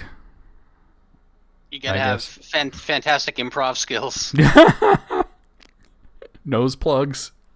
Oh, And finally, Saved by Edward Bond from 1965. The now infamous... I didn't know that. What's that? Moog says that the same guy who did that play made a movie that was just a shot of a dick pissing and a man taking a big shit. You know, I am always just, I want to say, pleasantly surprised by the deep wells of knowledge that Moogle will display out of nowhere. Google knows Wow, it things. caught me Yeah. off guard. I mean, That's after, like twice in one you know, night. after him just saying something like, "What, Double Dragon? I never heard of that," you know, like, and then you'll get something like this. Yeah. Saved here. It's by Edward Bond. The now infamous baby stoning scene in Save shook British audiences when it was first staged at London's Royal Court. The Lord Chamberlain had refused to allow the show to be performed, and by claiming the theatre was a private club, the producers got away with a full run and a small fine. In 2011, the play was received in London for the first time in 27 years. Baby stoning. You Baby know. stoning. How do you do that in a play? Like, I'm trying to understand that. Like, what do they have, a doll and they throw rocks at it? I mean, The my baby guess. knows what it did. yeah, right? What the fuck? Holy hell, man. Oh. Okay, out of 10, I'm gonna say 10. This is Yeah. Those are Now, some pretty shocking plays. I want to ask you two and everybody out there in List Critics Land, if you had the opportunity to see any of these, which is the one that you would the most want to actually see? Oh, Jerry Springer. Yeah. The Jerry definitely. Springer opera, huh? Yeah, absolutely. I used to watch Yeah. it a lot. I think I would see that just because it's the most. I mean, the most interesting is the slave play, but I think that Jerry Springer is the most bizarre. I give it a rated X out of 10. Rated X out of 10. Yeah, 10 out of 10 for 10. real. Yeah. Yep. That was a dope list. Really interesting. Yeah, thanks, Alice. Okay, Moogle submitted a list here that. Oh wow. Okay, so the 100 best album covers of all time. Oh, Oh, So this is from Rolling Stone. So I may need visual assistance here. yeah, same. well, most of these are really famous, and because there's 100 of them, I'm going to go by tens, and then if you guys have any questions, I could put them on in the List Critics channel or on the screen or something. Okay, so I'm going to read them by tens here because it is a lot of them. The horror one, yes, the horror one would be my second choice. Totally, it sounds metal as fuck. Okay, number 100 is "Smell the Glove" by Spinal Tap. Number 99 is "Europe 72" by the Grateful Dead. Number 98 is "Little Boat" by Lil Yachty. Number 97 is "Metal Box" by Public Image Limited. Number 96 is "Punisher" by Phoebe Bridges. Number 95 is "Set It Off" by Offset. Number 94 is "Rain in Blood" by Slayer. Number 93 is "Spiderland" by Slint. Number 92... You know what? I think this is only going to work if I have it on the screen. Let me just get this up on the screen. Yeah. Please. Because it's interesting, but... These are ones that I have not known. Yeah, I mean, like, "Smell the Glove" because it's just black, Yeah. Yeah. By the way, interesting. There was this thing that I saw on the YouTube, and it was a backstage at a Metallica concert, and this was like late '80s, right? Spinal Tap shows up. The actors in character and everything, and we've got a bone to pick with. Oh, actually, it must have been early '90s. We got a bone to pick with you. It's called the Black Album. Where'd you get that idea to have an album that's all black like that? Bloody ripped us off, you did. And the Metallica guys are just trying so hard to not laugh, but they're just busting, And they're like, well, you can't say this was all black. It had a gray snake and the word Metallica on it. Well, maybe we should have done that. Well, it had a gray snake on it. No, the word Metallica. It would have sold better. All right, let me get this on the screen. Yeah, right. Got him. All right, here we are. We don't need to have Photoshop in the background. Let me get rid of that. That's right, because I had to fix the... Here we go. my phone. We can get rid of that. Okay. The List Critics. List Critics. Okay, so Spinal Tap, "Smell the Glove." Number 99 is "Europe 72" by the Grateful Dead. I don't know what the fuck's going on there. Number 98 is Little Boat by Lil Yachty. Number 97. That's a Little Boat for sure. Yeah, Metal Box That by is. Public Image Limited. Number 96, Punisher by Phoebe Bridgers. Number 95, Set It Off by Offset. That's pretty badass. Number 94, Rain and Blood by Slayer. Number 93, Spiderland by Slint. Number 92, The Miseducation of Lauryn Hill by Lauryn Hill. And number 91, Cheap Thrills by Big Brother and the Holding Company. See, man, I would put that one higher on the list personally, but Yeah, I mean, a lot of the ones in the 90s here are very much stunt covers. yeah, You know? Stunt Like- covers? Like, oh, this one's all black. This one's just a picture of a piece of metal. You know, this one's a whole fucking comic strip. You know, but which looks like a Robert Crumb sort of thing. it is art. Yeah, I thought so. All right, Current. number 90 is Up, Up, Up, Up, Up by Annie DeFranco. Number 89 is Charge It to the Game by Schick de Shocker. How is this on the list? Look at this! I love it. Look at this amazing font that they use. That is so. Let me zoom this in a little Love it. because it's like kind of small on the screen here. Whoa, that's a lot. Okay, actually kind of works. Look at that. That's just printed on. There's not even a drop shadow or anything. Wait, Yikes. No Limit Platinum card.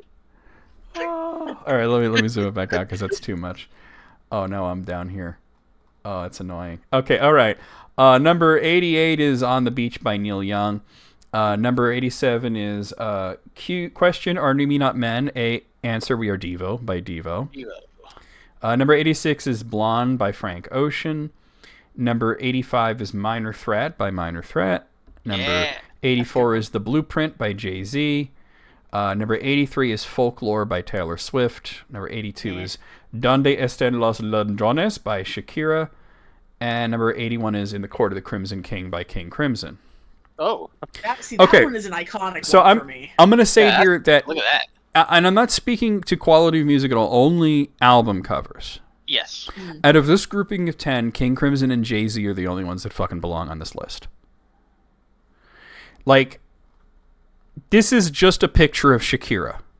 Yeah. That it is 'cause not she's pretty? album art. Like, I'm sorry. It's just a picture of her. Yeah, like where's the artistness, or whatever. I mean, I don't know. I don't know why they picked I mean, that. I would put that Silk the Shocker one on there because that was really fucking fun. And folklore, And that's like I have- a picture of the woods or something.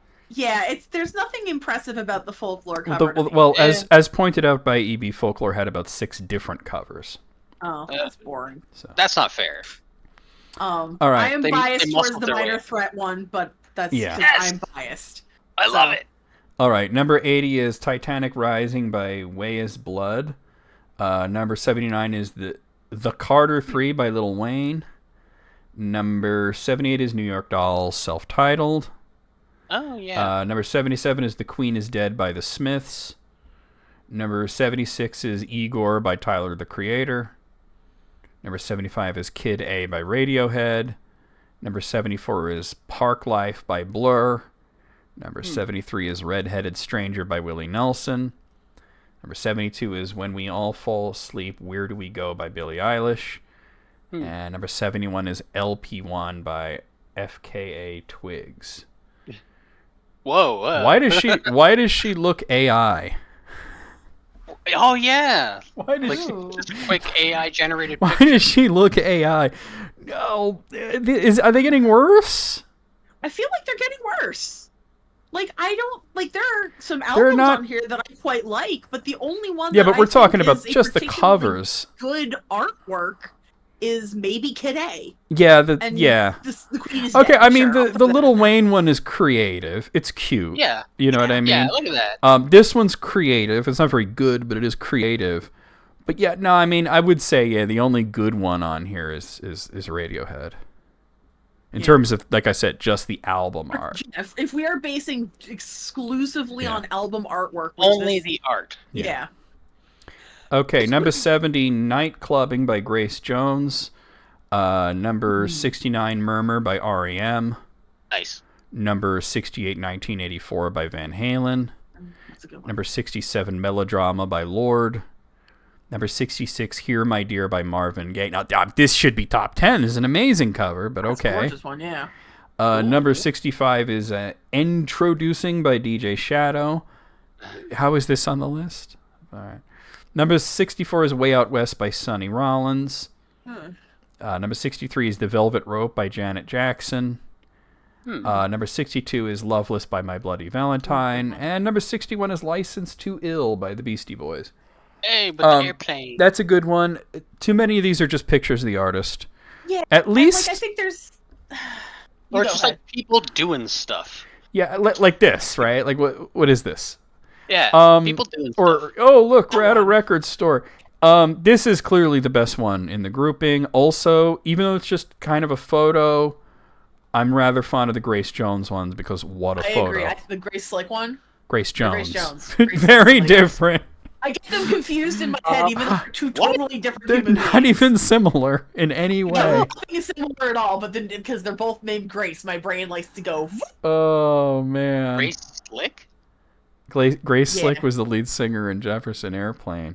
Yeah. Almighty Santa brings up a good point. Let me hide this for a second and see if that album is on here. Huh? It's not. Almighty Santa was concerned that Nevermind by Nirvana might show it with the baby with his wiener hanging out. Well, there may be nudity in other ones. You never know. Well, there's nothing wrong with nudity, but when it's a little baby, that's problematic. Yeah. Okay, I got to get back to where we were. Yeah, the guy that was the baby might try to sue you. He's kind of a prick like that. Sue you. All right, number 60, Hejira by Joni Mitchell. Oh, that one's That's nice, at least. really That's cool, that's actually. artistic. Yeah, that's really cool. Yeah, that's fun. Number 59, Goo by Sonic Youth. Really yeah, okay. good, yeah. I like that one a lot. Number 58, El Mad Querer by Rosalia. Interesting. That's just bad. It's just bad. You try hard. Alanis Morissette did it already. That's true. Hey. Number 57, Norman fucking Rockwell by Lana Del Rey. What is this cover? This is terrible. It's There's so nothing... bad. All right, number 56, Electric Warrior by T-Rex. At least that's iconic. Okay, yeah. Number 55 is The Low End Theory by A Tribe Called Quest. Okay, that's cool. You were wondering. I think it was EB that was wondering if Bjork was going to show. Oh, why did that happen? Hold on. That shouldn't be happening. Let me just lower my system sounds again. Homogenic by Bjork. Number 53 is British Steel by Judas Priest. Oh yeah. Not their finest album cover, but okay. No. Yeah. Number 52, The Hot Rock by Sleater Kinney. Come on. There's even better Sleater Kinney album That's covers. not, yeah, no. And number 51, Diamond Dogs by David Bowie. That's the best one on here. Yeah. There we go. There it is. Finally, one that's like actually... No, okay. The Bjork one is good. Yeah. The Tribe Called Quest one was good. The Tribe Called Quest one is like the second best one on there, definitely. All right. I gotta load more. Oh, now I need to search for that Nirvana cover again. Hold on. I didn't realize it wasn't all on there. Okay, it is. So I'll just not show it when we get to that. Yeah, we'll just skip past it. Yeah. Okay. I don't think there's really anything wrong with it, but you know how people are these days. Yeah. And, How dare you? yeah. How dare you show this album cover that everybody bought the CD in 1991, right? Mm-hmm. Okay, number 50 is Actually by the Pet Shop Oh, Boys. it's not up on this. There we go. Yeah, it Yeah. is. Remember, there's a slight delay here. There is. Yeah. Number 41 is Cali 13, self-titled. I like it. I don't know who Cali 13 is, but I like it. Yeah. Number 48 is Paid in Full by Eric B. and Rakim. Oh, This looks like good a album. parody but- of an album cover. Yeah. The background. Yeah. Is, Well, it's It's from a classic. 1987, so Yeah. Number 47 is For Your Pleasure by Roxy Music. Okay, I guess. Number 46, Some Girls by the Rolling Stones. I think it's clever, but I know you don't care for the Stones. So. Yeah, but I'm only going by the album cover here. It Yeah. is clever. It's got some artsy Yeah. kind of thing going on. Number 45 is Things Fall Apart by The Roots. It's a nice, picture. but it's not like top There's- number there's- 45, you know? It is a picture. though. Number 44 is Exile in Guyville by Liz Phair. Not my favorite. enough. Yeah. Eh. Number 43 is Jeffrey by Young Thug. I don't know what this is, but it's kind of awesome. That's kind of cool looking. Yeah, it's a Yeah, cool album okay. cover. Number Yeah. 42, Born in the USA by Bruce Springsteen. Classic album cover. Classic. There we Oh, go. Yeah. number 41, All right. Bitches Brew by Miles Davis. I love this album cover. It's fantastic. I also love the album. There Yeah. we go. Yeah, it's making a little more Yeah. sense here. Number 40, Rio by Duran Duran. Oh, I love. This is I love quintessential. that artist. Yeah, Bitches Brew indeed. Bitches Leave. Classic album cover. Oh, the fourth Led Zeppelin album, which doesn't actually have a title. Wait, why am I hearing you guys only out of the left channel suddenly? I don't know. That's interesting. Wait, something's Is it- going on with the audio here. Ruh-roh. Uh-oh. Is this coming through on stream? Do Elise and Jesse sound strange? Like suddenly they're only coming in on the left side. Can you hear us? Yeah. Is this coming through? That sounds Stream weird. Friends? I don't know what's going on. Is it a Discord issue or what? Is it your headphones? Sounds normal here, says Alice. Yeah, it's the weirdest thing. Like out of nowhere.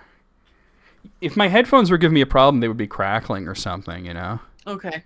Let me drop off the call and come back real quick. That might help things. I don't know. Okay. All right, testing. How about now? Hello. No, that's the same. It was the weirdest thing. It was like in the middle of a sentence, everything shifted over.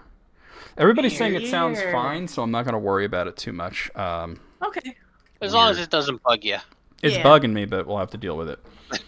bugging. Number... You're bugging. Kiss Alive? Really? All right, That whatever. is not the one I would pick. Okay.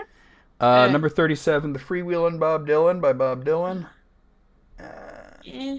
All right, points for being iconic, but pretty much every Bob Dylan album cover was just a picture of him. So Picture of him. Yeah, Yeah. Like, oh, that's who I bought. Okay.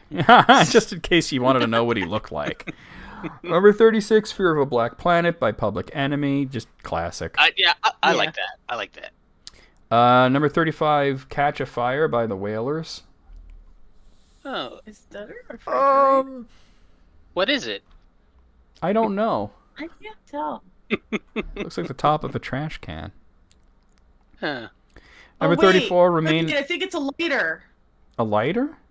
Yeah. Oh, like a Zippo. Zippo. Yeah, you're right. I think it might be, yeah. Oh, yeah, all right. Remain in Light by the Fire. Talking Heads. Cool. Yeah, okay. Number 33. Oh my god, really? 50 million so- Elvis fans can't be wrong. It's so many Elvi. And the Elvi. Bon Jovi had an album cover that was exactly this same thing.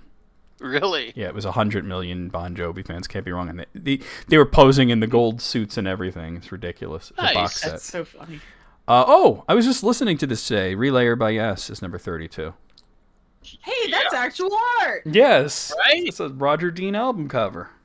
Yes, it's yes. Number 31, Ziggy Stardust, The Rise and Fall of Ziggy Stardust and the Oh, Spiders from that's a good Mars one, by too. David Bowie. There's your Definitely art. going to be featuring this on the next Music Appreciation. Ooh, On, I will do next my best to Monday. be there. I love David Bowie. Number 30, Mad Villainy by Mad Villain. That's fun.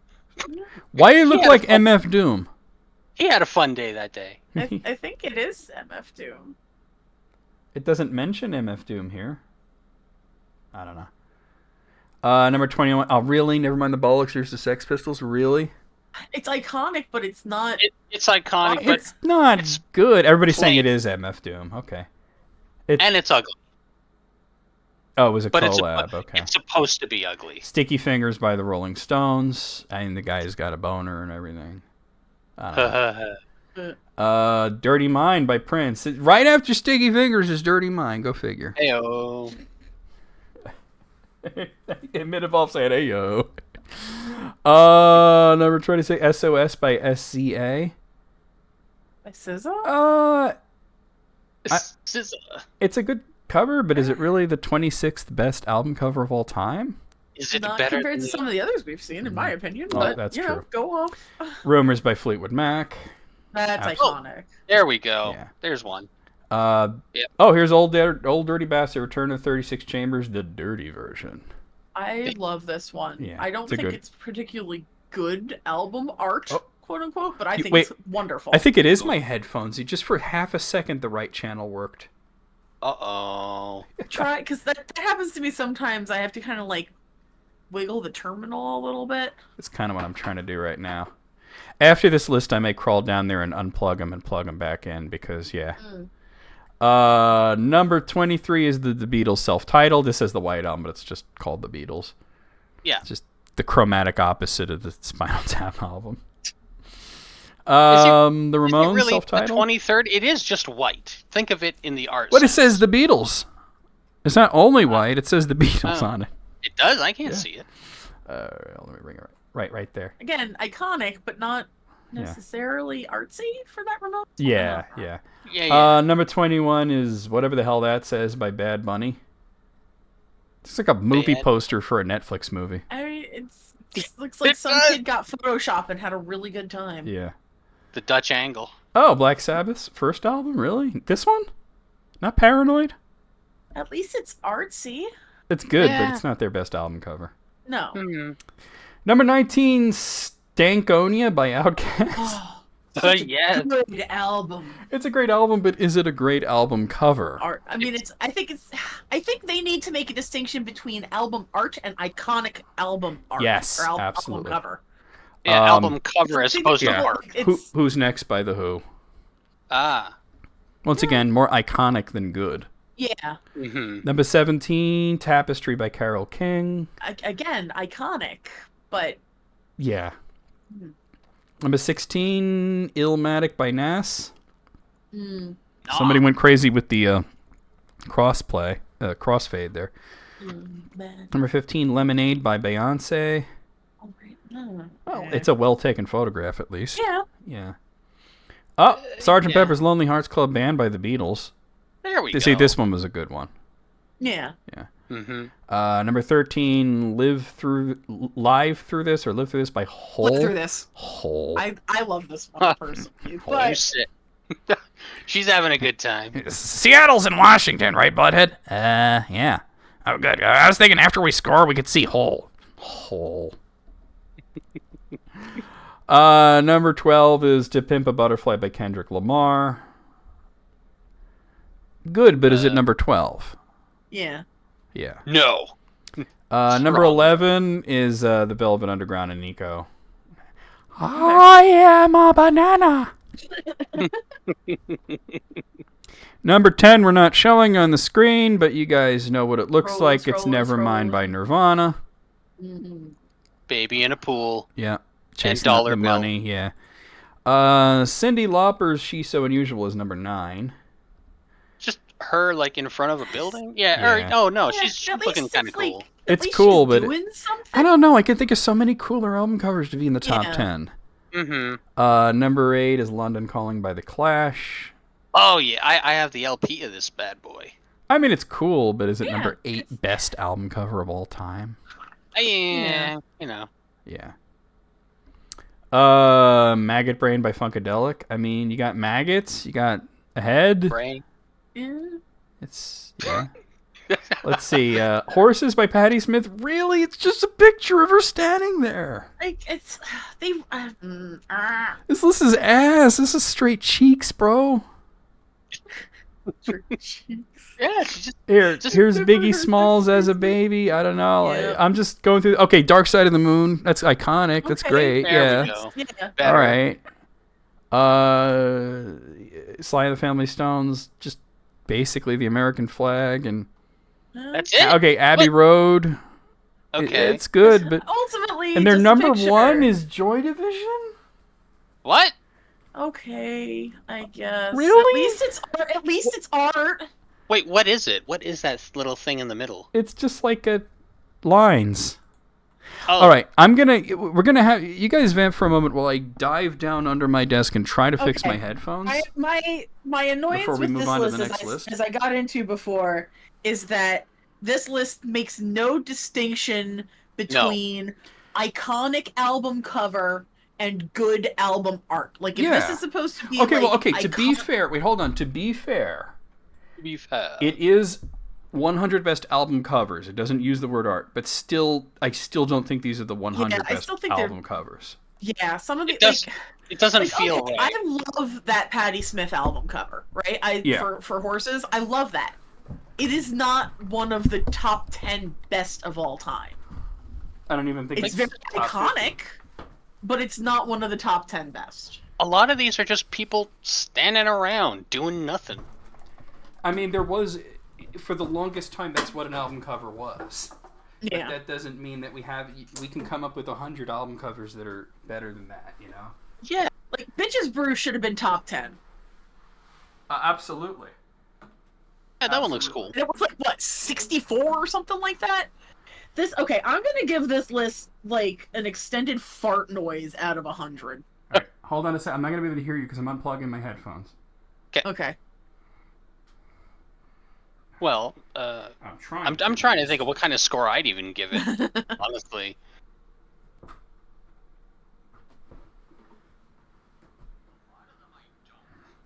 Like, Because it's I just feel like, it's just the person staring forward. yeah. That did Yeah, not like, help. a lot of them were good. I wouldn't Yeah. have placed them where they were placed. I wouldn't place them at all. It's a 12 out of Yeah. 10. What? It's a 12 out of 100. I said 10. It's a 12. Okay. That didn't help. I just unplugged the headphones and plugged them back in, and I'm still getting like only the left side here. Uh-oh. fuck, Might man? be singing its swan song. Yeah, well, like I said, I just recently replaced the keyboard and the mouse, and I did say the headphones are next, but I don't know what headphones to get is the problem. I like my AKGs. They're very nice. And they fit, they're nice over ear, and they're... Let me just big. test something real quick. I'm just going to go to like YouTube and just to make sure that it's 100% the headphones. Okay. I'm going to go to YouTube and play a video and see if things come through when both channels are just the left channel. Oh, here. The Lo-Fi girl. Let me bring that up. Lo-fi. Yeah, it's only coming through on the left side. Bummer. That is shitty. That sucks. I'm sorry. Maybe if I smack the crap out of them. That's snap crackle shit. I know, right? These definitely need replacing. Anyway, Yeah. I'm giving it a 10 out of 100, which is then just a 1 out of 10. Yeah, I'm giving it a... Well, I gave it a 12. So Action, baby. it's a 12. It had my attention, but that's all it gets. It's bad. Yeah, I'm gonna... Boo! Boo! Boo this man, boo. I'm gonna give it a 2 because they put 2 David Bowie albums on it. Hey! We got a list here from Bort. Yay, Bort time! Well, this is a part 1 of 2, and I don't think part 2 is in here, but okay. But it's from a YouTuber named 2FreeTZ, who wrote the most annoying thing in every Mario game. Okay, so the mainline Mario games from Super Mario Brothers up to Mario Galaxy. I guess part 2 is from Galaxy 2 onwards. But all right. Yeah, okay, so the most annoying thing in the original Super Mario Brothers, according to this guy, the Hammer Brothers. Yeah. Now, did you guys know, and I demonstrated this on stream not too long ago, I was talking about it, that in Super Mario Brothers, if you hang out on a screen with Hammer Brothers just sort of hanging back for too long, they will rush you down. They chase you. Yes. Really? Yeah. Yes, they do. I It don't takes like a that. while, That's but they'll suddenly rush at you. It's kind of crazy. Super Mario Brothers Lost Levels, the level design. Yeah, the game. I would actually say playing as Luigi is the most annoying thing. But warp zones that send you backwards? No, boo hiss. That's not a great thing. Okay, from Super Mario Brothers 2, the slot machine. That's completely 100% optional. Yeah. But Usually, I guess maybe if you mash, wait, say something again. Maybe Something because again. it takes Okay, time. you just crossed over to the right channel just very briefly, so it was like, whoa, it worked for half a second. I think it's the wiring that's going. Ooh. Yeah. And it's hardwired, and so I can't replace the wire. Super Mario Brothers 3, the airship levels. I like those. Okay, so I That's fine. think that the issue isn't so much the airship levels specifically, but auto-scrolling. Yeah. Okay, Okay. As a that is concept. annoying. Auto-scrolling water levels. Auto-scrolling anything is annoying to me. Yeah. Super Mario Land, the controls, it's a little I'm slippery. biased because I really like Mario Land 1 Yeah. specifically. It's a little slippery, though. Yeah. Yeah. It's different. I mean, if you had to pick a flaw, you know. It would be the controls. You're right. Yeah. From Super Mario World, the flashing shell. Oh, if you're Yoshi and you swallow it, it's awesome. Yeah, right. How often does it really come up? Not often. Yeah. I think in one of those like gnarly tubular levels or whatever. Yeah, exactly. In Super Mario Land 2, it's the carrot power-up. What's wrong with the carrot power-up? It lets you float. I don't quite get why that's a problem. Super Mario 64, the monkey who steals your hat. Oh, Okay, that is that's annoying. pretty annoying. That's pretty annoying. Speedrunners love him, though. Super Mario Sunshine, no green Yoshi. That's really the thing you come up with for Mario Sunshine? I could think of about 4 things that are more annoying than that. Weird. Yeah. For New Super Mario Brothers, it's the lack of challenge. And New Super Mario Brothers is a pretty easy game. Yeah, but you know, is it fun? Yes. Yeah. To a point. And for Super Mario Galaxy, it's getting the final stage of the game for 100%. Oh. The perfect run. Oh, I hate it. Hate. The perfect run. Yeah.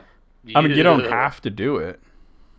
No. Yeah, I never but really understood. I tried. I sure tried. I'm with EB, and I don't get the guy's what his problem with the carrot power up is. It's a very obviously it's like this guy's opinion and whatnot. So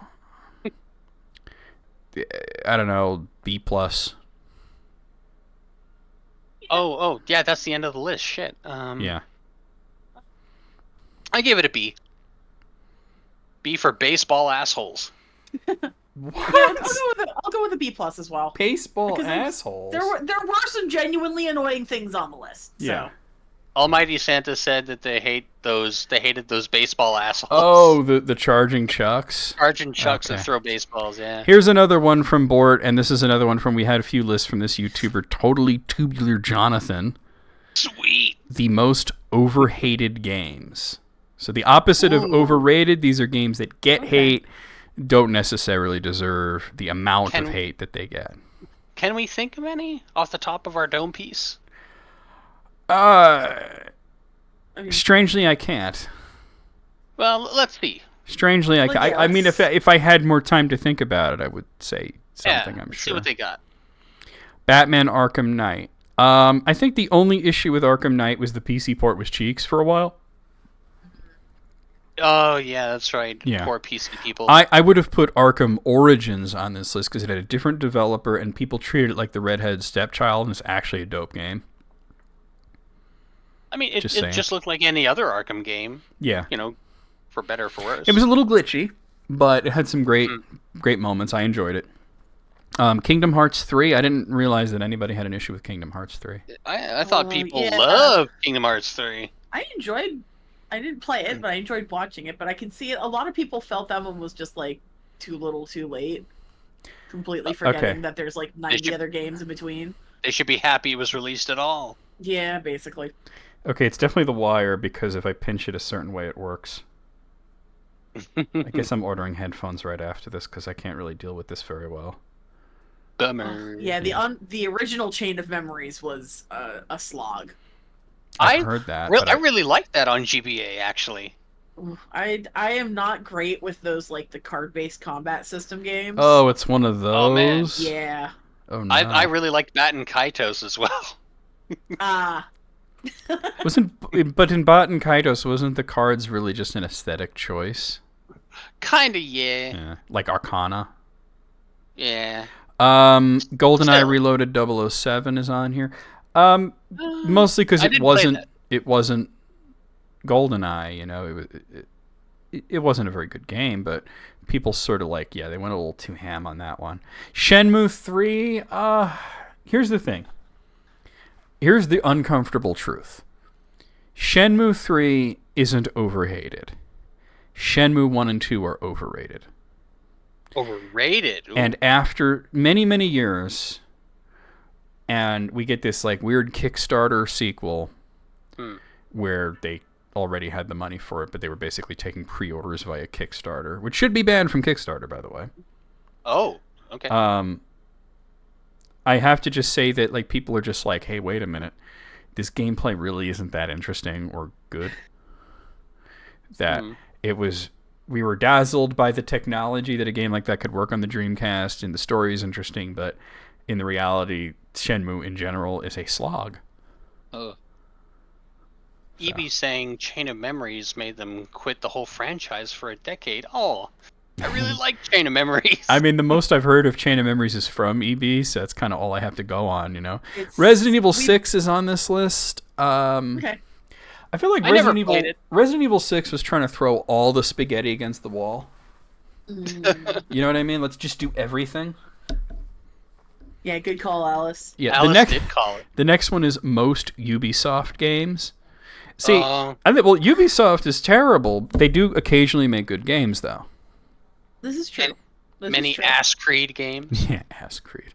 And not all of them are bad. So No. A few of them are. Many of them are not. Yeah, many of them. There's just a lot. Yeah. Yeah. Stranger in Paradise Final Fantasy Origin is on the list. Oh. So here's the thing. A Dark Souls take on Final Fantasy, it being a prequel to Final Fantasy 1, all very interesting. I'll tell you what ruined it, that fucking trailer. The trailer? The trailer for it made everybody just get the wrong idea of the game. They didn't put their best foot forward, you know. It looked really goofy. Like, just the fact that they must have said the word chaos like 40 times in a 2-minute video, you know. I can't even remember this. Yeah, get in the car, losers. We're going to kill chaos. The Last of Us Part 2 is on here. Oh, really? This is the one that I start side-eyeing people when they start talking shit. I feel like people liked that one. Yeah. People who like video games like The Last of Us Part 2. Isn't that, like, fully accessible to blind people as well? That's becoming more and more common, too, yeah. But I'm just saying that there were a lot of people who hated on this game for very, very cringy reasons. I'll just leave it at that. I'm just going to leave it at that. Okay. Are you going to get me on my soapbox again? No. I didn't. I didn't know. Yeah. I didn't know. Yeah. Super Smash Brothers Brawl. Yeah. This was an example of Melee fans need to shut the fuck up. Yeah. Brawl is fine. You might say those people be tripping. Nice. I mean, to me, the best version of Smash Brothers is always like whatever's their most recent one. Right? You know? But they're just like, I it's... think that Ultimate is the best one. What's that? Isn't Ultimate the most recent? Yeah, that is the most recent. So there you go. Yeah. So there you go. But there are people who still say Melee's better because glitches, you know. People like Melee because it's Thank you, Minivolved. It does deserve some attention. Last of Us Part 2. Yeah, Rage and Rage 2 are on here. Rage 2 I really don't know anything about other than they made a really cringy trailer for it. Rage 1 is in the same boat as Batman Arkham Knight, bad PC port. Are those id software? Yeah, it is. It's id Software, yeah. Mirror's Edge Catalyst. Perfectly fine. I think the thing is that, you know, that Mirror's Edge in a way was lightning in a bottle. Yeah. And they weren't going to be able to just completely do it. Castlevania Lords of Shadows 2. Well, yeah. Overrated. Yeah, I mean, people kind of came down hard on this game. And here's the thing. Yes, it has some flaws. It's not as good as the first game. But it's super ambitious. you can see that the hubris of the developer was a big problem. They basically had two teams working on the game, one that was working on Dracula's Castle and the other that was working on Castlevania City. And the result is half of the game is completely fucking awesome, and the other half is just kind of eh. Completely fucking awful? No, not awful, just eh. Meh. Castlevania City is an amazing concept that just kind of just didn't come off all that well. Too bad. Mafia 3's on here. I don't really know anything about this one, to be honest with you. I don't fucking know. It's not fucking Need for Speed Unbound. I had never even heard of Need for Speed I know Underground. I don't know same. Unbound. I don't know Unbound. Is that a typo or is that a real game? Let me Google this. Need for Speed Unbound. There literally is an Unbound. Oh. Huh. I didn't know about this. Oh, is it new? It came out 2 years ago. Oh, Okay, cool, that's bro. still pretty new to me. Brett. And the last one's Metal Gear Solid 5. Okay, so the issue isn't the game, the issue is Konami. Yeah. Yes. The game's unfinished because Konami. But why did Konami? Because they Konami. Because Konami's gonna Konami. Yeah. Damn it. Konami got a Konami. I'm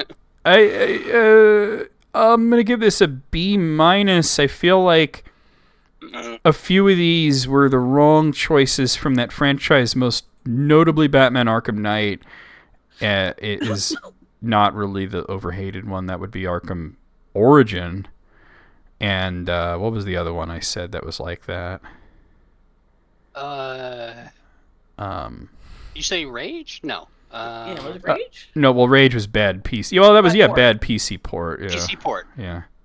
I don't know much about Rage 2, though. Rage 2 looked like they decided to... Because Rage was sort of like What If Doom, but also Fallout. Oh. And Rage 2... You're packing a lot in there. And Rage 2 was What If Borderlands. You know what I mean? So I was not just let super Borderlands interested do in... Borderlands. Yeah. But don't I make give it an even B. But don't make movies out of Borderlands, apparently. I agree with a B. Yeah. Because I feel like Mr. Totally Tubular Jonathan does not have terrible takes. He has nice alliteration. He has some pretty mid takes, I would say. Yeah. But Also, they're not, like, bad yeah. or offensive. They're also, just No. yeah. Also submitted by Bort, 10 games hated by their own developers by YouTuber Triple Jump. I've actually seen some of Triple Jump's I've videos. subscribed to Triple Jump. I like them. Okay, so these are just, like I said, 10 games that the developers themselves hate for one reason or another. The first God. one... If Zelda 2's on here, I'm going to be so heartbroken. It's not. I don't think... Okay. Yeah. Kudelka's on here, and I didn't realize that the developers didn't like Kudelka. Why would... Is that... Oh. Huh? I need that cat. Huh? Fable?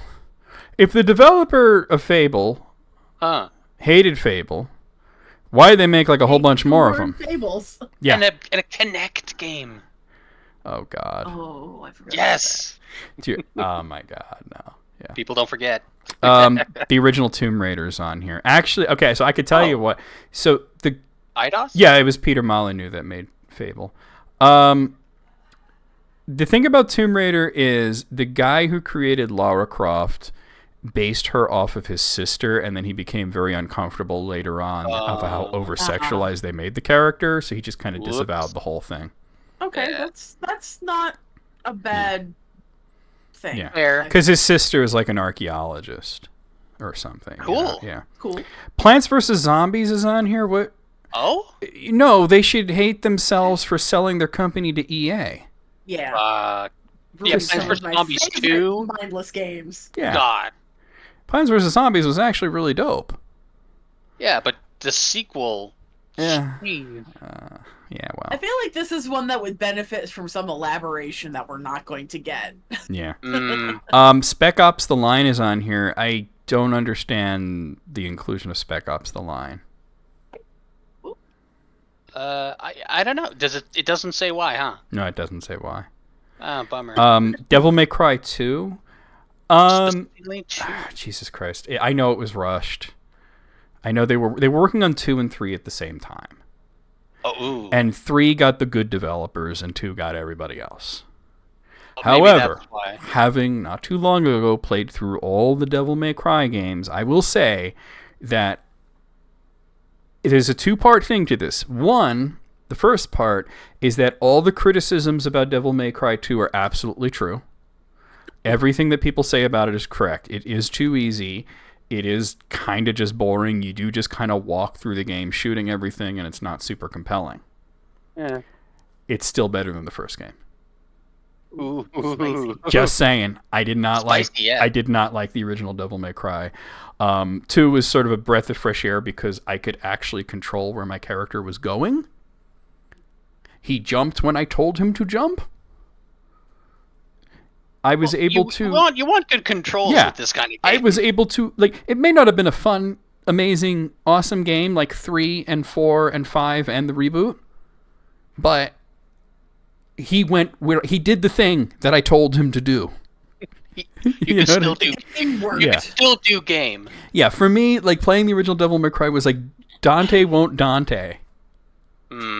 And I just had to find one cheap tactic that would work on every boss because the controls were so fucking terrible. So 2 was kind of like a breath of fresh air because I wasn't struggling against the game. So, Yeah, most people do skip to 3. 3 is awesome. 4 was awesome. Some people didn't like 4. I liked it. The reboot, my favorite. Loved it. Absolutely great. 5, almost as good as the reboot. There's a lot of Dante hate for the reboot. The developers were being shitty about it, and the fans were being shitty about it. But the actual game is fucking hilariously solid. I mean, it's so good. Well, the actual game is... Shadows of the Damned is on this list. I don't even know what that game is. what system? I don't know. It doesn't say. It just says Shadows. I certainly can look it up. I could oogle the Shadows Google of here. the Damned. It sounds like a song by Black Sabbath, you know? Yeah. Shadows of the Damned. Give me a second here.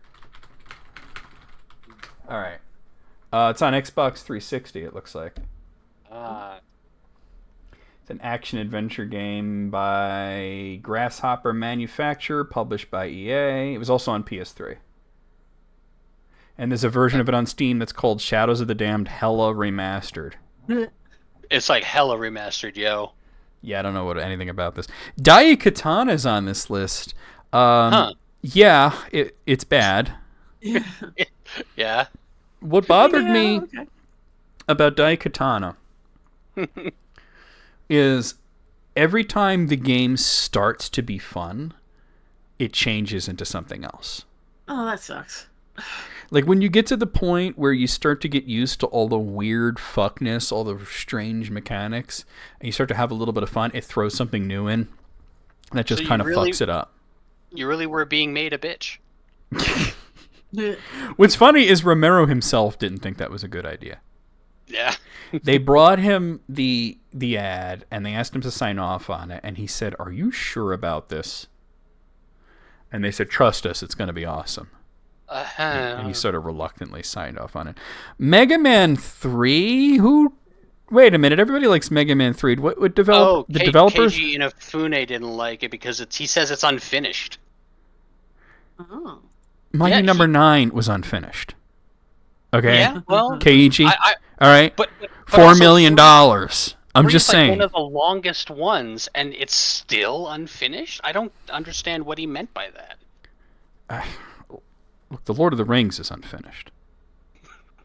Okay. Damn. I'm just saying.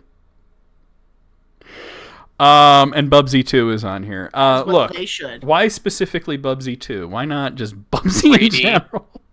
Oh my not god, Bubsy 3D? 3D. That is the worst one. It is.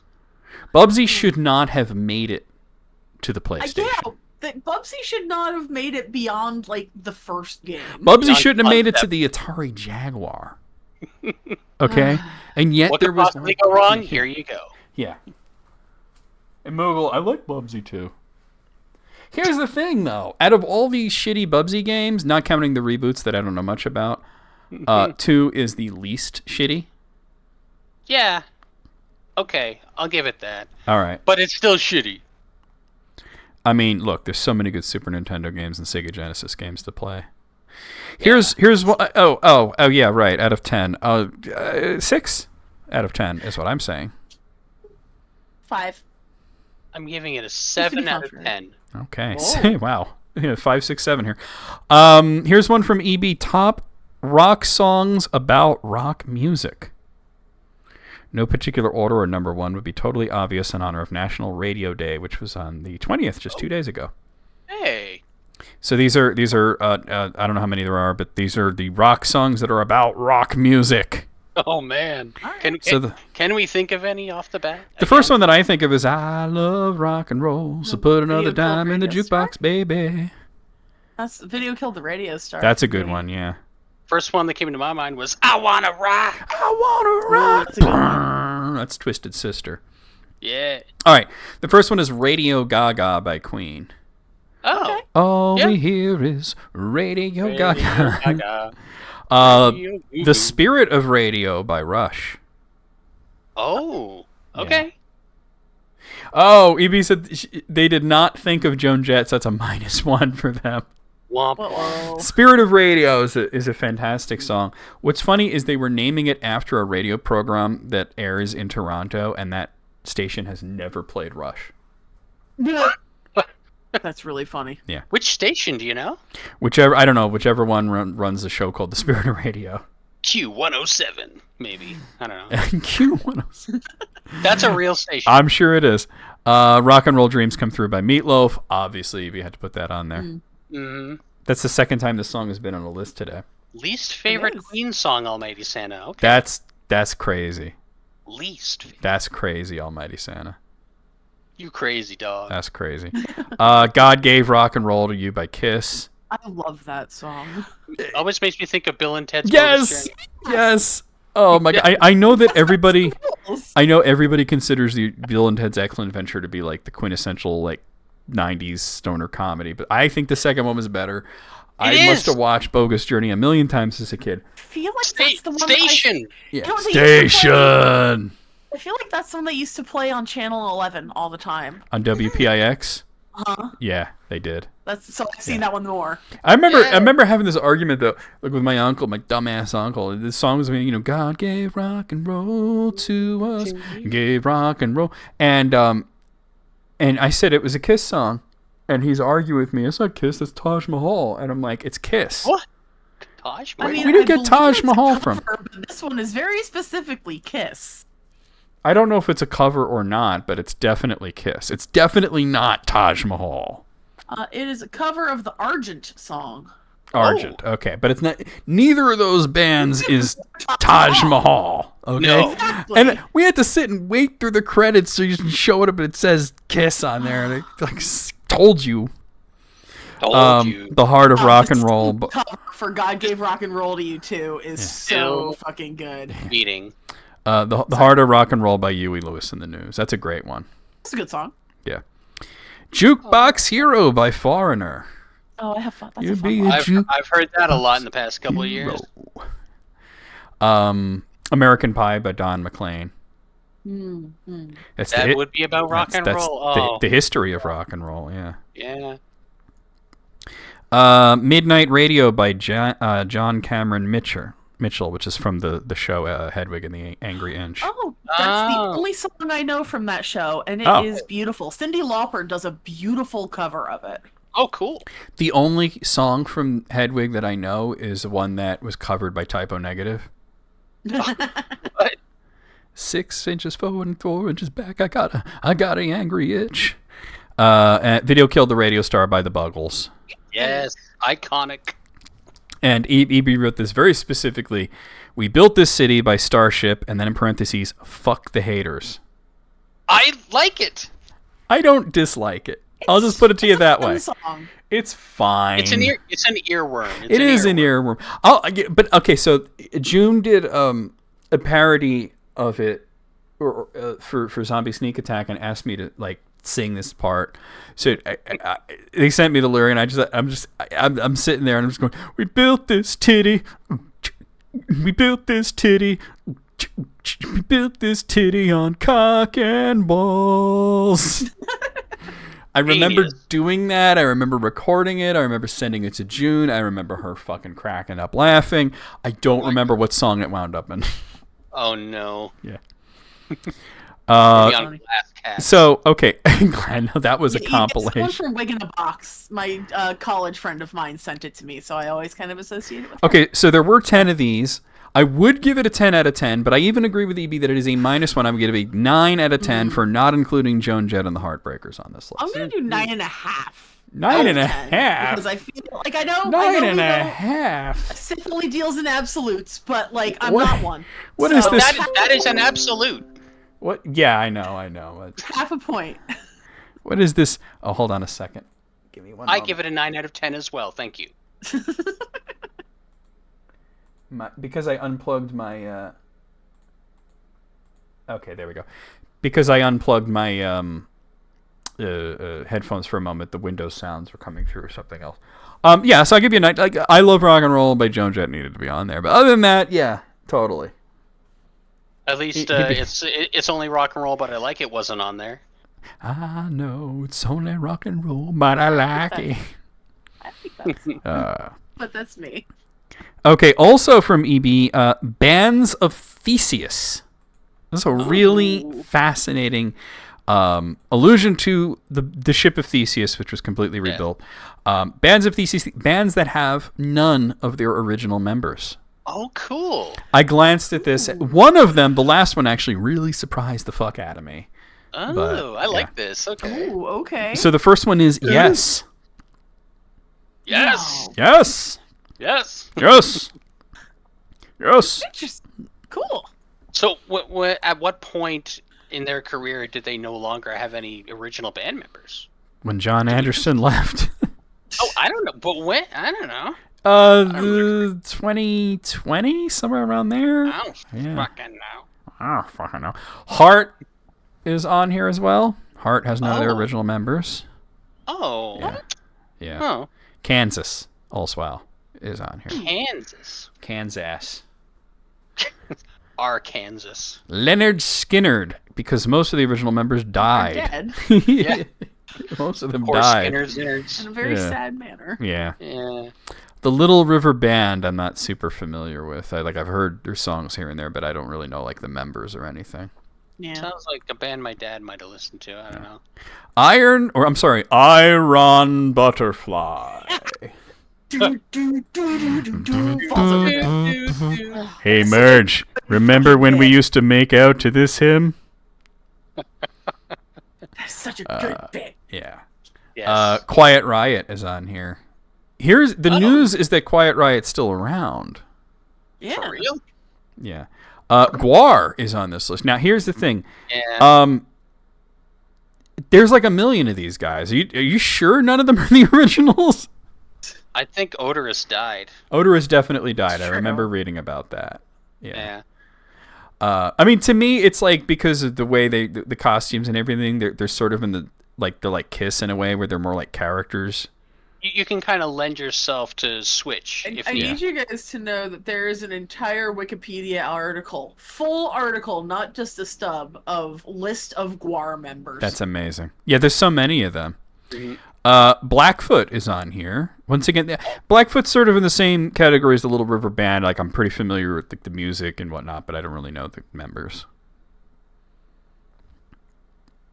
Menudo says. Menudo. Oh, Menudo. But their model is to change members. So yeah, that's their whole thing. Yeah, the revolving door.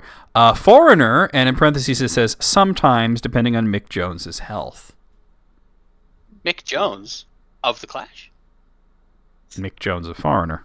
Okay. The other Mick Jones. Yeah. The other Mick Judas Priest. And this was a surprise to me because I wasn't so sure. I did look it up. It is true. None of the original members of Judas Priest are in the band currently. Oh. But the one that really shocked me is this last one, Opeth. And I had to think because I was pretty sure that Mikhail Ackerfeld was a founding member. I know that before he was the singer, he was a guitarist. And before he was a guitarist, he was the bassist. But they had another bassist before him for just a few months. I'm not familiar with their work. Oh. Yeah. They started as like a death metal band, but then they kind of went like progressive. Ah. So now they sound like, kind of like King Crimson. Well, good for Opeth. Interesting concept for a list. I thought you had to be incorrect about Opeth, but I did look it up, and you were completely correct. Because I know that, because I could tell you, I can remember, rattle off my head the original members, and when they left. But I really thought Ackerfeld was the original bassist, and he was not. They had another guy that was just for a little while, kind of like how the only member of Rush that was technically a founding member was Alex Lifeson. Just the one? Yeah. Oh, because Neil Peart didn't join till their second album, and believe it or not, when they were a garage band, they had this completely different dude as their singer before Geddy Lee was in the band. Ooh, I wonder what that sounds like. There's no recordings of it. It was a very good list. How many are? A plus. I'm not going to sit here counting them. This is a good one. Nice job, EB. Here's one from Bort. Bort. And this is from a YouTuber called Mr. Top 10 List. And this is the top 10 weirdest Pokemon battle sprites in the Red and Blue version. So if you ever go back and play the original Pokemon Red and Blue, the battle sprites are deranged, man. Some of them are wild. Yeah, they're just weird. They don't resemble anything like what the characters that you would be familiar with, Some of them are kind of cute. Like Pikachu's really chubby. That's kind of cute, Yeah, Fat Pikachu. Fat Pikachu's cool. But then you get like Wigglytuff looks like he took way too many Quaaludes. Golbat's mouth is like the entire sprite. It's just some weird shit like that. Cool. Kingler is on this list. Yeah, Kingler. You know how Kingler has the one claw that's bigger than the other? Dial that up to 1 million. And that's the original Kingler sprite. Oh, Moogle. It's all, yeah. Lickitung is on there. Oh, I think, baby. Yeah, I think Lickitun's tongue is just wow. Wow, yeah. Ivysaur, really? Ivysaur? Maybe we need to see it. It's not. It's poorly. It's more poorly drawn than weird. Tentacruel. Tentacruel is just hard to look at in the original game. Oh. Yeah, it is just not good. It's a little on the line. Agreeing with EB, by the way, and this has nothing to do with the list, but Lickitung did not need an evolution. Or I should say that if they were going to give Lickitung an evolution, Licky, give it a pre-evolution. Well, not even that, but the original Blep or something, right? No, but Blep. How does Lil Licky? I thought about this. Sorry, go on. Blepki. Why does Licky have less tongue than Lickitung? Licky. It's called Licky for real? Yeah, it's called Licky. Licky is the evolution. It's Sigh. Yeah, Lissai. Geodude looked like a turd. Agreed. It was a poop with arms. It's a poop. Yeah, Pikachu. No, Pikachu was just chubby. He was. Yeah, but there's another aspect to it that they tried to make it look like there were sparks coming off of him, but it looked like sweat drops. That's true. So he looked like he was sweaty. But he is cute. Machoke is a nightmare in the original game. He looks deformed. But not as much as Machamp. Machamp, they decided to go with it for some reason as seen from above angle.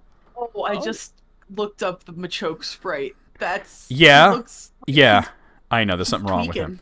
But look at Machamp. He's tweaking. But look at Machamp. Machamp is so much worse. I'll get there. Then again, this says weirdest, not worst, so... Yeah. Oh, that was bad. It's so bad. How bizarre. I played a hack that added all the Pokemon up to Gen 6 to Gen 1. Good grief. And it gave a lot of them bad Gen 1 sprites. Hell yeah. I love that. Not all of them. Medication. But yeah. Executor. Yeah. Executor's sprite looks like he's going to murder you. Well, cool. Yeah. All right. This palm tree is angry. It does. Oh no. Coughing. Coughing is on here. Coughing looked weird because the skull and crossbones was on the wrong side. Yeah, it's on the top. What the hell? And then Golbat was just a mouth. Ah. A mouth with wings. Wow. That's cool though. I like that design. I like it. It's awful, but I love it. It's terrible, but awful. yeah, it's terrible, but great. Okay, I'm gonna say 9 out of 10 because no Wigglytuff. Original stoned Wigglytuff should have been on this list. Yeah, that should have been there. You know what? I will agree with that 9 out of 10 because it's pretty. Absolutely. I would have put Wigglytuff on the spot that Pikachu. We'll go 3-9. Yes, I agree. Yeah. Okay. Okay. So here's one from EB. Unusual horror genres. To count, there must be at least 2 examples. So these are all video games, by the way. Oh, okay. So these are horror video games that are, like unusual in some way and listed of 2 examples of each one. Okay. So the first one is the horror dating sim. Okay, I can see that. Yeah, the 2 examples used are Sucker for Love and Doki Doki Literature Club. I don't know Sucker for Love. I've never heard of Sucker for Love. I assume it's got vampires. That's just my guess. Yeah, I guess, right? All I remember from Literature Club was making bad poetry and getting really bored. You didn't get to the part where it fucks with you. Absolutely not. Yeah. I had enough with that game. Yeah. Ooh, I will look that one up. Can you imagine, like, I want to suck your tits? Whoa. Going to suck. Your blood. Your blood. Horror driving games. The 2 examples used here are Dead End Road and Pacific Drive. Forgot about Dead End Road. I've never heard of either of these games. Kentucky Route Zero? Is that considered a driving? I don't think that's a driving game. I wouldn't consider Death Road to Canada. I wouldn't consider that horror. At least. That's true. Yeah. Horror cooking game. I knew it. Yeah. I fucking knew Of course, right? The examples here are At Tony's and Happy Humble Burger Barn. I haven't heard of either, but I had a feeling the genre would be on there. Why do they both sound like terrible mods for a terrible Five Nights at Freddy game? That's what I was going to say. They sound like people who like Five Nights at Freddy's are going to like those. Absolutely. Horror fishing game. The 2 used are Dredge and Fishing Vacation. Fishing Vacation. Yeah. Okay. Fishing with John. EB says neither of them are anything like Five Nights at Freddy's. The titles just sound like they would be. Yeah. Illusion. Yeah. Horror fighting games. Nice. Thrill Kill and Terror Drome are the examples used here. We just had a discussion about Thrill Kill that it was never actually officially released. Yeah, that's for PlayStation, right? But it was leaked out. Yeah, but there are plenty of other horror fighting games, so it's not like there's a lack of 2 examples. Darkstalkers? Darkstalkers totally counts. Yeah. Darkstalkers totally counts, and there's a lot more out there. I honestly, some of the Mortal Kombats fall into this. Biofreaks. For sure. Biofreaks was, it's a horror fighting game. You're not wrong. It might not be a good game, but you're right. Horror puzzle game. The examples here are Catherine and Killer Frequency. Okay, Catherine Full Body. That's a good one. I refuse to get Full Body, but I have Catherine Classic, and I had it on the Xbox. Yeah. My issue is that it's kind of a puzzle game, but also kind of a life sim.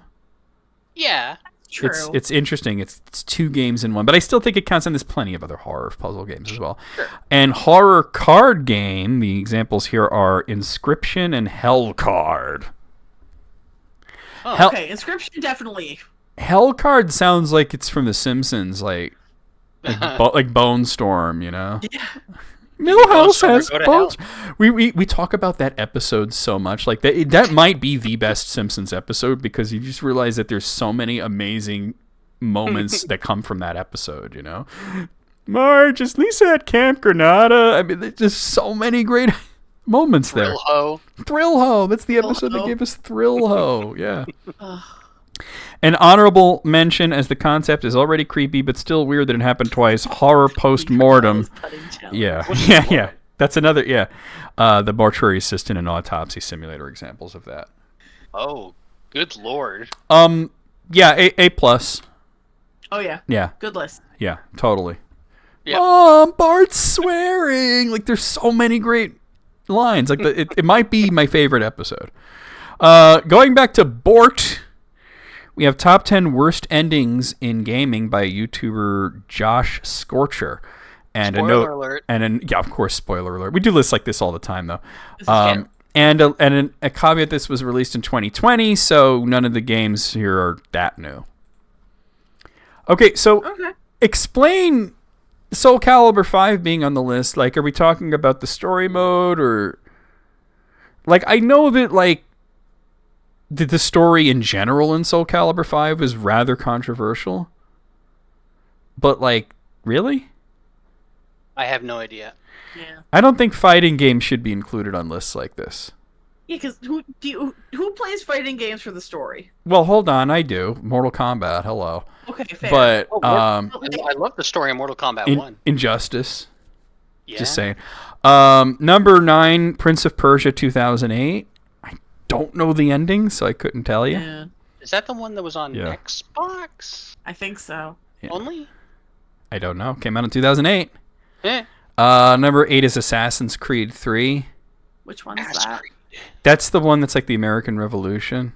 Okay. Oh. Yeah. I don't know the ending, though. I never played it. Oh, really? Y'all gonna do me like this? Number 7, The Last of Us. You didn't like the ending to The Last of Us? Wow. Dude. What did you think was going to happen? Everything was going to be okay. No. I agree with what EB says. If you don't like the ending to The Last of Us, you're not interpreting the story the right way. It's about parenting. Do you not realize that? Josh Scorcher? Good God. I bet he hated the TV show as well. TV show was awesome, by the way. Dragon Age 2. I haven't actually played this. I actually have the game. I had the game like when it came out on Xbox, but then I just like never played it. And then I was gonna get it on Steam, but it like wasn't on Steam. It was on Steam, and then it got like banned from Steam, and now it's back on Steam. But I do have it. I'll play it eventually. Final Fantasy 13-2. Oh man. Is that the time travel one? Yeah, it is the time travel one. This is the we took Chrono Break's plot and made it into a Final Fantasy because we were not going to make Chrono Break. I can understand why you'd be upset at how it ended, but considering that it was always going to be a trilogy, the middle part was always going to have kind of a cliffhanger ending. That's the trouble with the middle child. Yeah. Zero Time Dilemma is a game that apparently exists, but I don't know what it is. I feel like that's the or the Danganronpa people. You said Dingleberry. We call it Dingle Rampers. Dingle Rampers. Amazing. Mass Effect I'm wrong, by the 3 way. is on here. No, I'm right. It is Spike Chunsoft. Okay. Yeah. Spike Chunsoft, right? Yeah. Yeah. I was right. Not to be Didn't they confused. actually- Not to be confused with Chunsoft from the 80s. Yeah. Yeah, that's what I was thinking of. They're actually the same company, but they were bought by Spike. After all their best employees became part of Square Enix. Yeah. Mass It Effect was one of the 3. games once. Mass They Effect 3. changed They Oh, changed that one had a bad ending. Well, they didn't change it. What they did was they put out a DLC that kind of expanded on the ending. Whatever. The issue that most people had was not that the ending itself was bad, but that they felt that there were 3 endings that were the same fucking thing, and that no matter what your choices are, it basically is like blue explosion, red explosion, orange explosion. You know what I mean? Okay. Danganronpa version 3 is on here. I wouldn't know anything about it, but Yeah. Yeah. I couldn't get through the first one. It was a little too graphic for me. Oh, in a way really? that I couldn't Wow. handle. There's a scary bear in it. There is a scary bear in it. That's all I know. I call him Murder Bear. EB has opinions about this. Ooh. Ooh. EB has some opinions. They say they hated it, but it was brilliant. I understand that. But hold on. That's Final Fantasy 13-2 in a nutshell. Not that I hated the game because I love the game, but the ending. I hated the ending, but it was brilliant the way they ended it. Oh. And number 1 is something called Asgard's Wrath. I don't know what that Know is. the game. I could think of worse ending. Okay, all right. Because it's a channel meme, I have to bring up Ni no Kuni. I hate the ending to that game so much that it ruined the game for me. Wow. Not that it was a great game. It was okay. But I will probably never play it again because that ending was offensive, and not offensive in the way that people use the term offensive now, but in that it's offensively bad that they would put so little effort into the story there.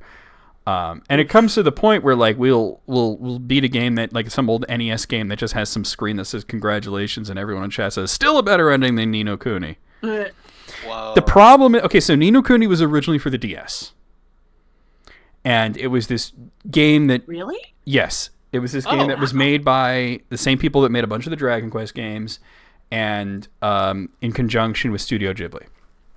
And it was only in Japan. And the reason that it only came out in Japan was to play the game, you had to use the stylus to draw spells. And there was a spell book that came with the game, and it would have just required a lot of translation of a lot of, like the book would have needed to be translated too. So they remade it for the PlayStation 3.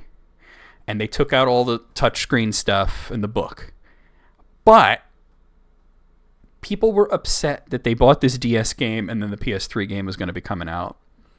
And they were like, why didn't we just get that version to begin with? So they were like, oh, but we're going to add a whole bunch of extra story to it. And you think they would add things to flesh out the story, right? Sure. No, that is not what they did. They basically added an entire fourth act to the game. Oh. So when you defeat the main villain, there's all this like extra shit that you have to do. Where this witch character kind of comes out of nowhere. Like there's a few scenes that sort of like show her that were added to it, but she kind of comes out of the woodwork at the end. It becomes really uninspired, and then the ending is ridiculously bad. Like this, like the kid fucking is just like, I'll just go back to living my life, and I'm like, aren't you a 12-year-old orphan? And he just goes back to his house, and then he's suddenly flying on a broomstick, which is not something that he does at any point in the game. And it actually would have been a really useful skill to have. It just it was low effort. Like a text screen would have been better, or if it just ended when you kill the evil wizard, you know, that would have been fun. Like if it ended where the DS game ended, it would have been good. So like, yeah, it ruined the game for me. So I don't know. I would have that on there, but I'm kind of over Ni no Kuni in general at this point. I know they're making a third game. I don't care. So I did a little searching because I had never heard of that Asgard's Wrath game. Yeah. And for good reason, it's only available on the Oculus. Oh, what? Huh? Wait, so how could it have the worst ending ever if nobody played it? That's my, like... I think the worst ending is you realize you've been playing on the Oculus. I feel like this guy who made the list is still really mad that he bought an Oculus and has to try to justify it at every turn. He's like, yeah, you know what the game with the worst ending is? This game that nobody's ever played because it's on the Oculus. Yeah. But you'll never know. Oh, maybe you should get an Oculus. You want mine? God. All right. Well, out of 10, I'm going to give this a 5. I'll give it a... No, I'm going to give it a little less. I'm going to give it a 4. All right. We have one more list here. Okay. And this is from Moogle. Okay. Well, it's from Watch Mojo, but Moogle submitted it. Welcome and it is the Watch Mojo. Oh God, they're so much worse than they used to be too. And they're top 20 cutest Pokemon. Cute as in adorable, or cute as in looking good? It better not be the second one. No. This is Moogle. We need to brace ourselves for this. This is Watch Mojo. It's Watch Mojo. Yeah, okay. It is Watch Mojo. It's Watch Mojo. No, they may not be very creative, but they are wholesome. Okay. Fair enough. So number 20 is Deerling. I mean, it's a tiny little deer. How could you go wrong there? Aww. Yeah. Yeah, the second one would be Markiplier's list, is what EB said. Yeah. Number 19 is Togepi. Overrated. Yeah, no, I agree with Elise. The Togepi's washed. Sorry. Washed? Sorry. Is that a term I need to know now? Yeah, like washed out. Washed up? Yeah, washed out. Oh, okay. Yeah. Piplup is on this. I mean, anytime there's a penguin Love a involved, Piplup. you know it's going to be cute as fuck, right? It's fun to say. Yeah. Pip-lup. Number 17 is Sobble. I stand Sobble, my little depressed frog buddy. Best Gen 8 starter, don't even at me. I don't think I would put it above Piplup, personally. I mean, Sobble's amazing. That's me. What's weird is that Sobble evolves into an awkward teen. And does. then evolves into like this suave It's spy great. frog, you know, like he Love starts it. off as depressed child, becomes awkward teen, and then becomes James Bond. Yeah. Like, what the Speaking fuck? of, when are we getting Gen 8 starters in Pokemon Go, damn it? I don't understand because they gave us Gen 9 starters. Yeah. I don't Like, get what? it. Oh, sorry. Skip the generation. I don't know. Mimikyu is on. Okay, so Mimikyu. We don't even know what I love Mimikyu. Mimikyu. We don't know what it looks like. That's true. I love It's Mimikyu's costume. It's supposedly so ugly that it has to wear a threadbare hand-me-down Pikachu costume. It's like a Pikachu bag. Yeah. Yeah. It is cute. It's just Yes. interesting. Ugly cute. Yeah, it's true, EB. It's true. Yeah. And rip Jethro Tex as well.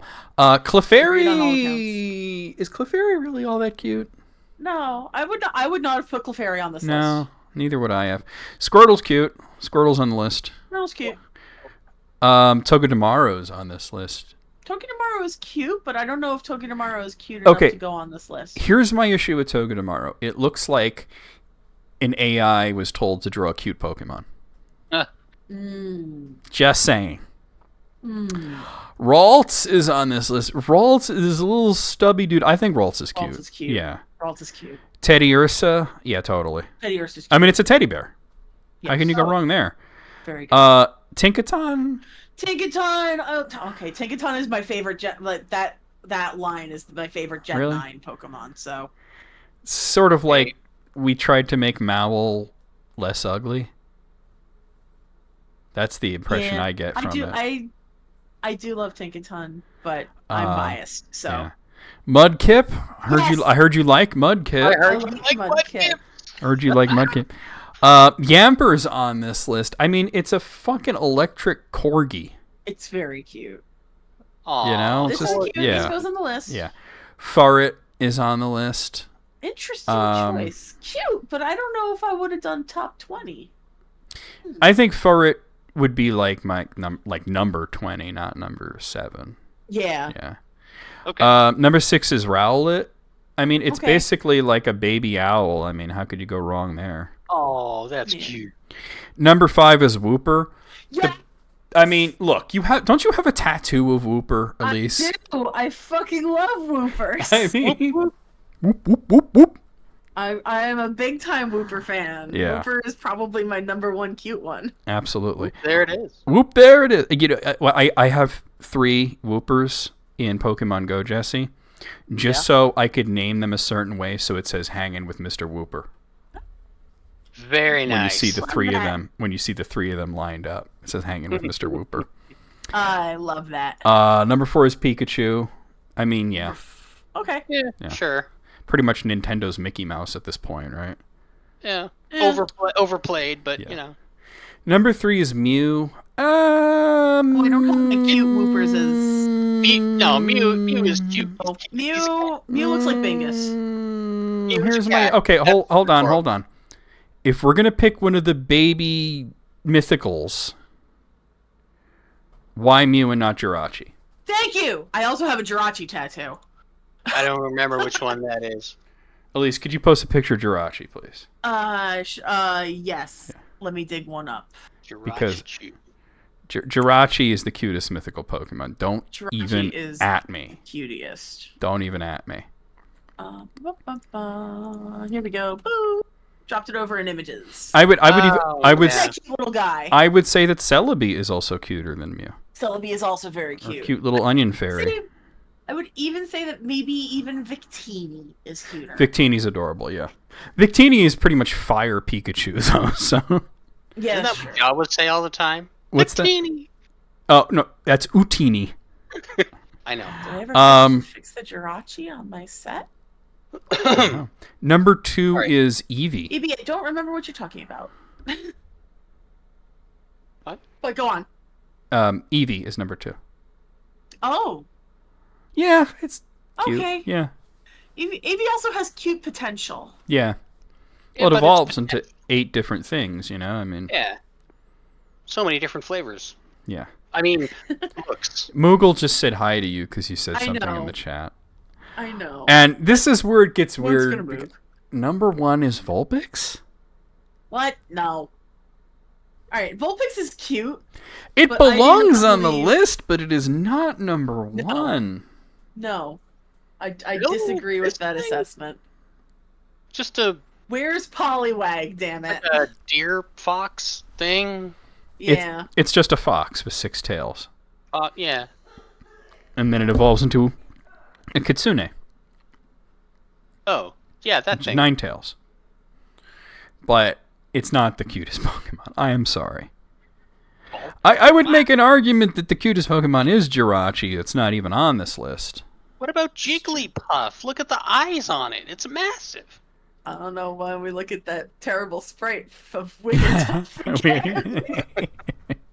Jigglypuff is cute. I mean, Jiggly- here's the thing. There's how many Pokemon right now? There's I don't even 1,000, right? There's How too many. Pokemon There's over are 1,000. there? No, the thing is, we don't know when this list came out. 1,025 Pokemon. 1,000, right now. yeah, 1,000 of them. And Too I'm many. And narrowing the list down to 20 is hard. very hard, especially when a lot of them are like super fucking cute. Yeah, and like as much as I'm chagrined to agree with Moog, where's Fennekin? Fennekin's a cutie. I don't really care for the Fennekin line, to be honest with Oh, you. I like that. I don't really- because I like cool. I don't. magic ladies. I don't get the whole ear hair thing that they're going Mm. for with Fennekin's line. That's fair. You know, like it's cool and all, but Gen 6 worst starter. Sorry. I mean, yes, Greninja's cool, but the other two are kind of lame. I guess Fennekin's cute. It's got the big ass ears. Yeah, I don't know. I'm gonna go They're 14. all cute. 13. 9. 99999. A lot of these I Wooper is don't on the know, list, so and I Wooper don't- mentioned. and I'm if I'm playing Pokemon, I realize that these things are gonna be fighting. I can't go, aww.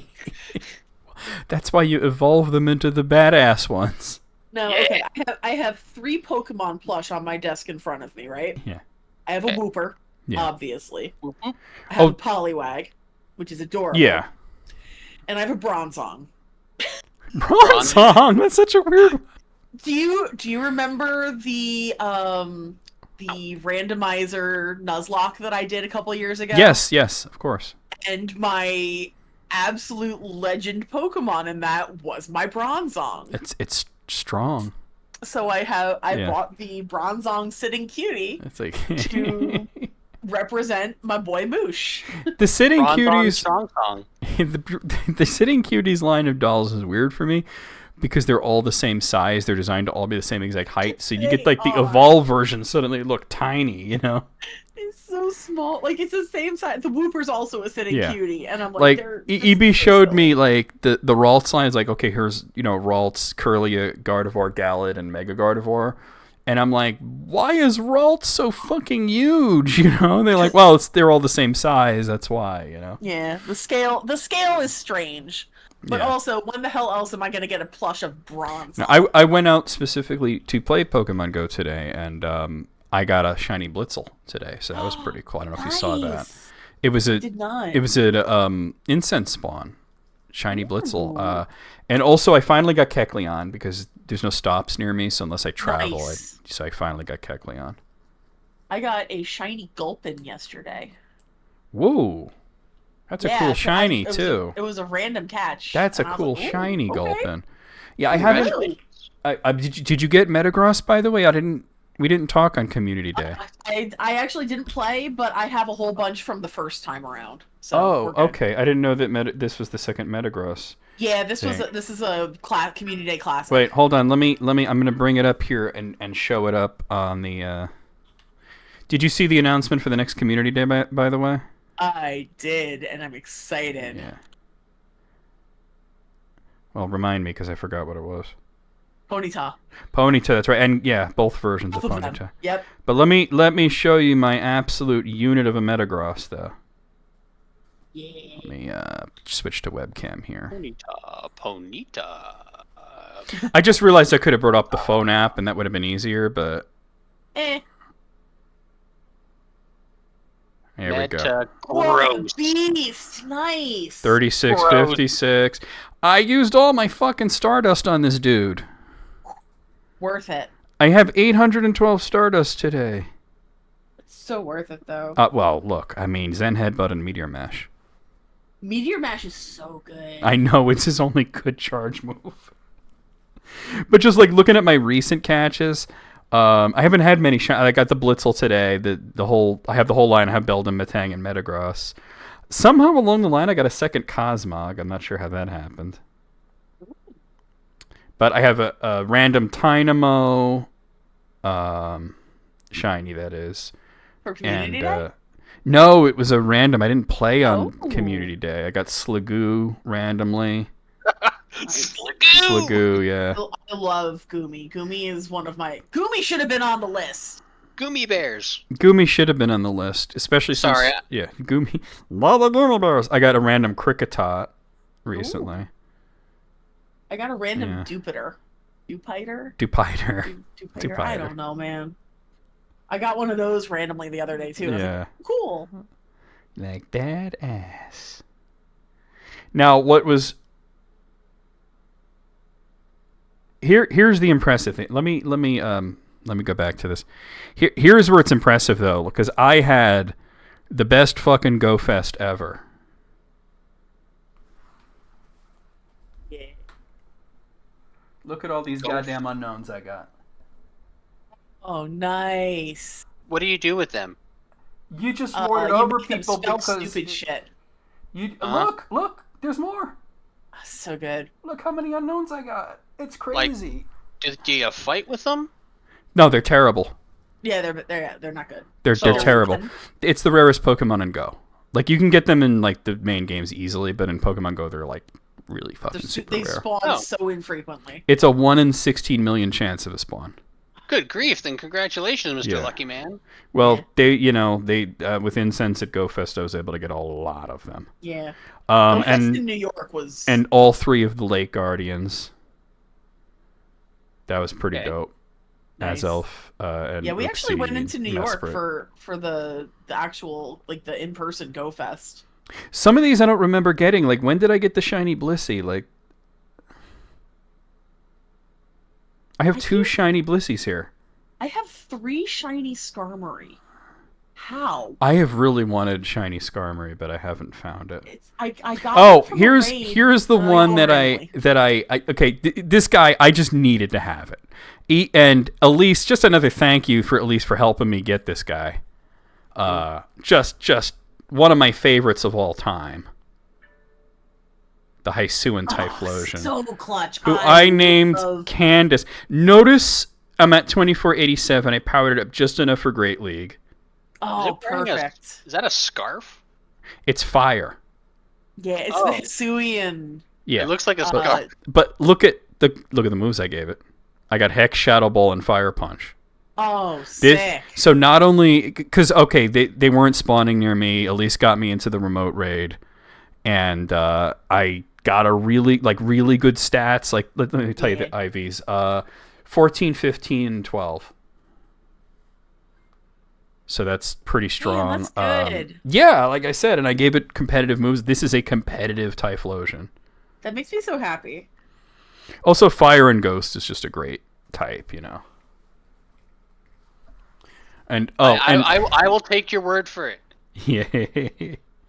But I'm just looking at I don't even remember some of these, like where I got some of these shinies. Like a lot of them are Community Day shinies, but Did you get the Whooper and the beanie, by the way? I do have one of those. Okay. Yes. All right. I have a perfect Whooper. I think I might have two. No, at least one perfect Whooper. Oh man, I remember catching the shiny Phantom. I named it Hollow Knight.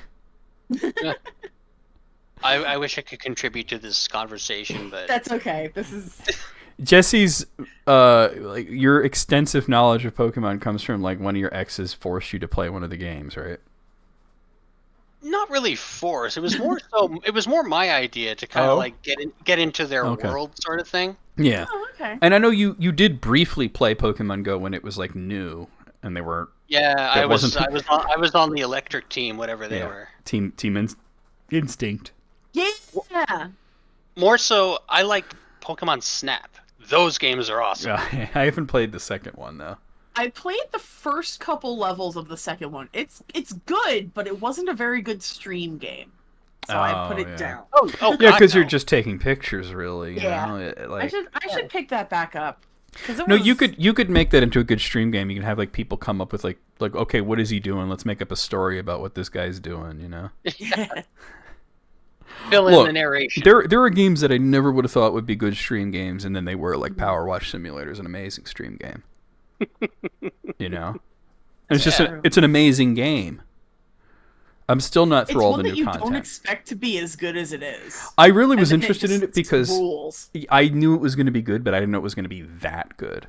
And I tell people say, "Is this game worth it?" And I'm like, "Look at all this goddamn content." And even like the DLC, yes, there's paid DLC, but there's a shit fucking ton of free DLC as well. Cool. Yeah, no, I like that. Yeah. I just finished I just finished the Warhammer 40K pack, and those were some tough levels, and I was all about it because. What do? Wash an orc? No, you wash like the vehicles, the tanks and shit. And the last one's a spaceship, and it's like a full fucking size spaceship. It took me 3 streams to clean that. Ay. You know? Damn. Not full streams. Like when I beat a game, I'll like, okay, let's play Power Wash for a while, you know. Okay. And the only one was like on last Friday. I swapped out Paper Mario for Power Wash because I had to take my mom to the dentist. I had to end the stream early, so I was like, let's just play Power Wash and try to get the spaceship cleaned. I got to do Alice's Adventures and the Buckingham Files Part 4, and I got to finish the seasonal one, the cruise ship. I haven't finished that. I got like about a little more than half of it clean the last time I streamed it. But you know, guys, so that's been the list, critics. We're gonna go ahead and do a raid, and I'm gonna order myself new headset. Yes. I don't know what headset I'm gonna get, but you want me to send you a link to mine? Just check it out. Yeah, just to check it out. I mean, it's a USB, right? No, mine is not USB. Mine is just regular audio port. Do you need USB? No, yeah, it would need to be USB. Okay. Yeah. Womp womp. I'll send you the link anyway. I think there might be a converter in the... I'll look around. So, yeah. Let's see who we're... Well, first let me go over the schedule, then we'll do a raid. Guys, don't go anywhere just yet. Please stick around through the raid. Let's see. Show you guys what's happening for the next week or so. So tomorrow afternoon, we're going to return to Paper Mario after a week off. We might even finish it because we're near the end of it. So Paper Mario The Thousand Year Door on the GameCube. Saturday night, more of Xenoblade Chronicles Cross on the Wii U. Sunday night, I still haven't made the scene. I know it says Castlevania Portrait of Ruin. Pretend it doesn't. It will be Castlevania The Dracula X Chronicles on the PSP. Monday afternoon, we're just going to jump back into Guilty Gear Xrd Sign and hope it doesn't crash. It tends to crash on the last boss in the emulator. Tuesday night, we're going to play more of Metroid with a Halberd, which is what I call 9 Years of Shadows. Great game. That's on Steam. Wednesday afternoon, more of the Elder Scrolls 4 Oblivion for Steam. And then Thursday night, a week from today, it's probably... Well, I guess, let's see. We're going to be starting X-Men Legends, I guess, because for Gray's Redeem, he originally picked Voodoo Vince. I didn't like Voodoo Vince. So he said, just click off of this, and we power wash for the rest of the stream. So I said, pick something else. And he picked X-Men Legends, so we're going to play that. Not sure if it's going to be GameCube or PS2, but whatever's easier. Probably GameCube's easier. So let's go over... If I can make a suggestion Yes. for a raid, it is Captain's birthday today. I was thinking I was probably going to raid him anyway. Very good. Happy I was birthday. thinking- I just saw it's a birthday party stream, so maybe Yeah, we he's could go playing send some love over Jackbox his Party way. Jackbox Party Packs. So yeah. So let's come up with a, let's see. Cap, you are old. Okay, and then you're really very old. Goose, goose, goose. Oh, no, not Honk, that. honk, honk. Okay. Put the bacon in the pan. All right, there we go. Okay, there's your raid call. Copy and paste it as we head into Cap stream. He's playing Fibbage Enough About You, which is a fantastic, fun time. If you guys, he's playing with viewers if you want to join in. I'm going to be busy trying to get myself a new headset, though. So, I didn't actually put in the raid command properly. Let me try that again. Imagine that he actually got the name Captain Retro on Twitch. So, guys, copy that, paste it as we head into Captain Retro stream, and we'll see you guys over there. I will see you guys on Discord. I will see you guys tomorrow for Paper Mario. And just around in general, here we go. Honk, honk, honk, honk, honk, honk.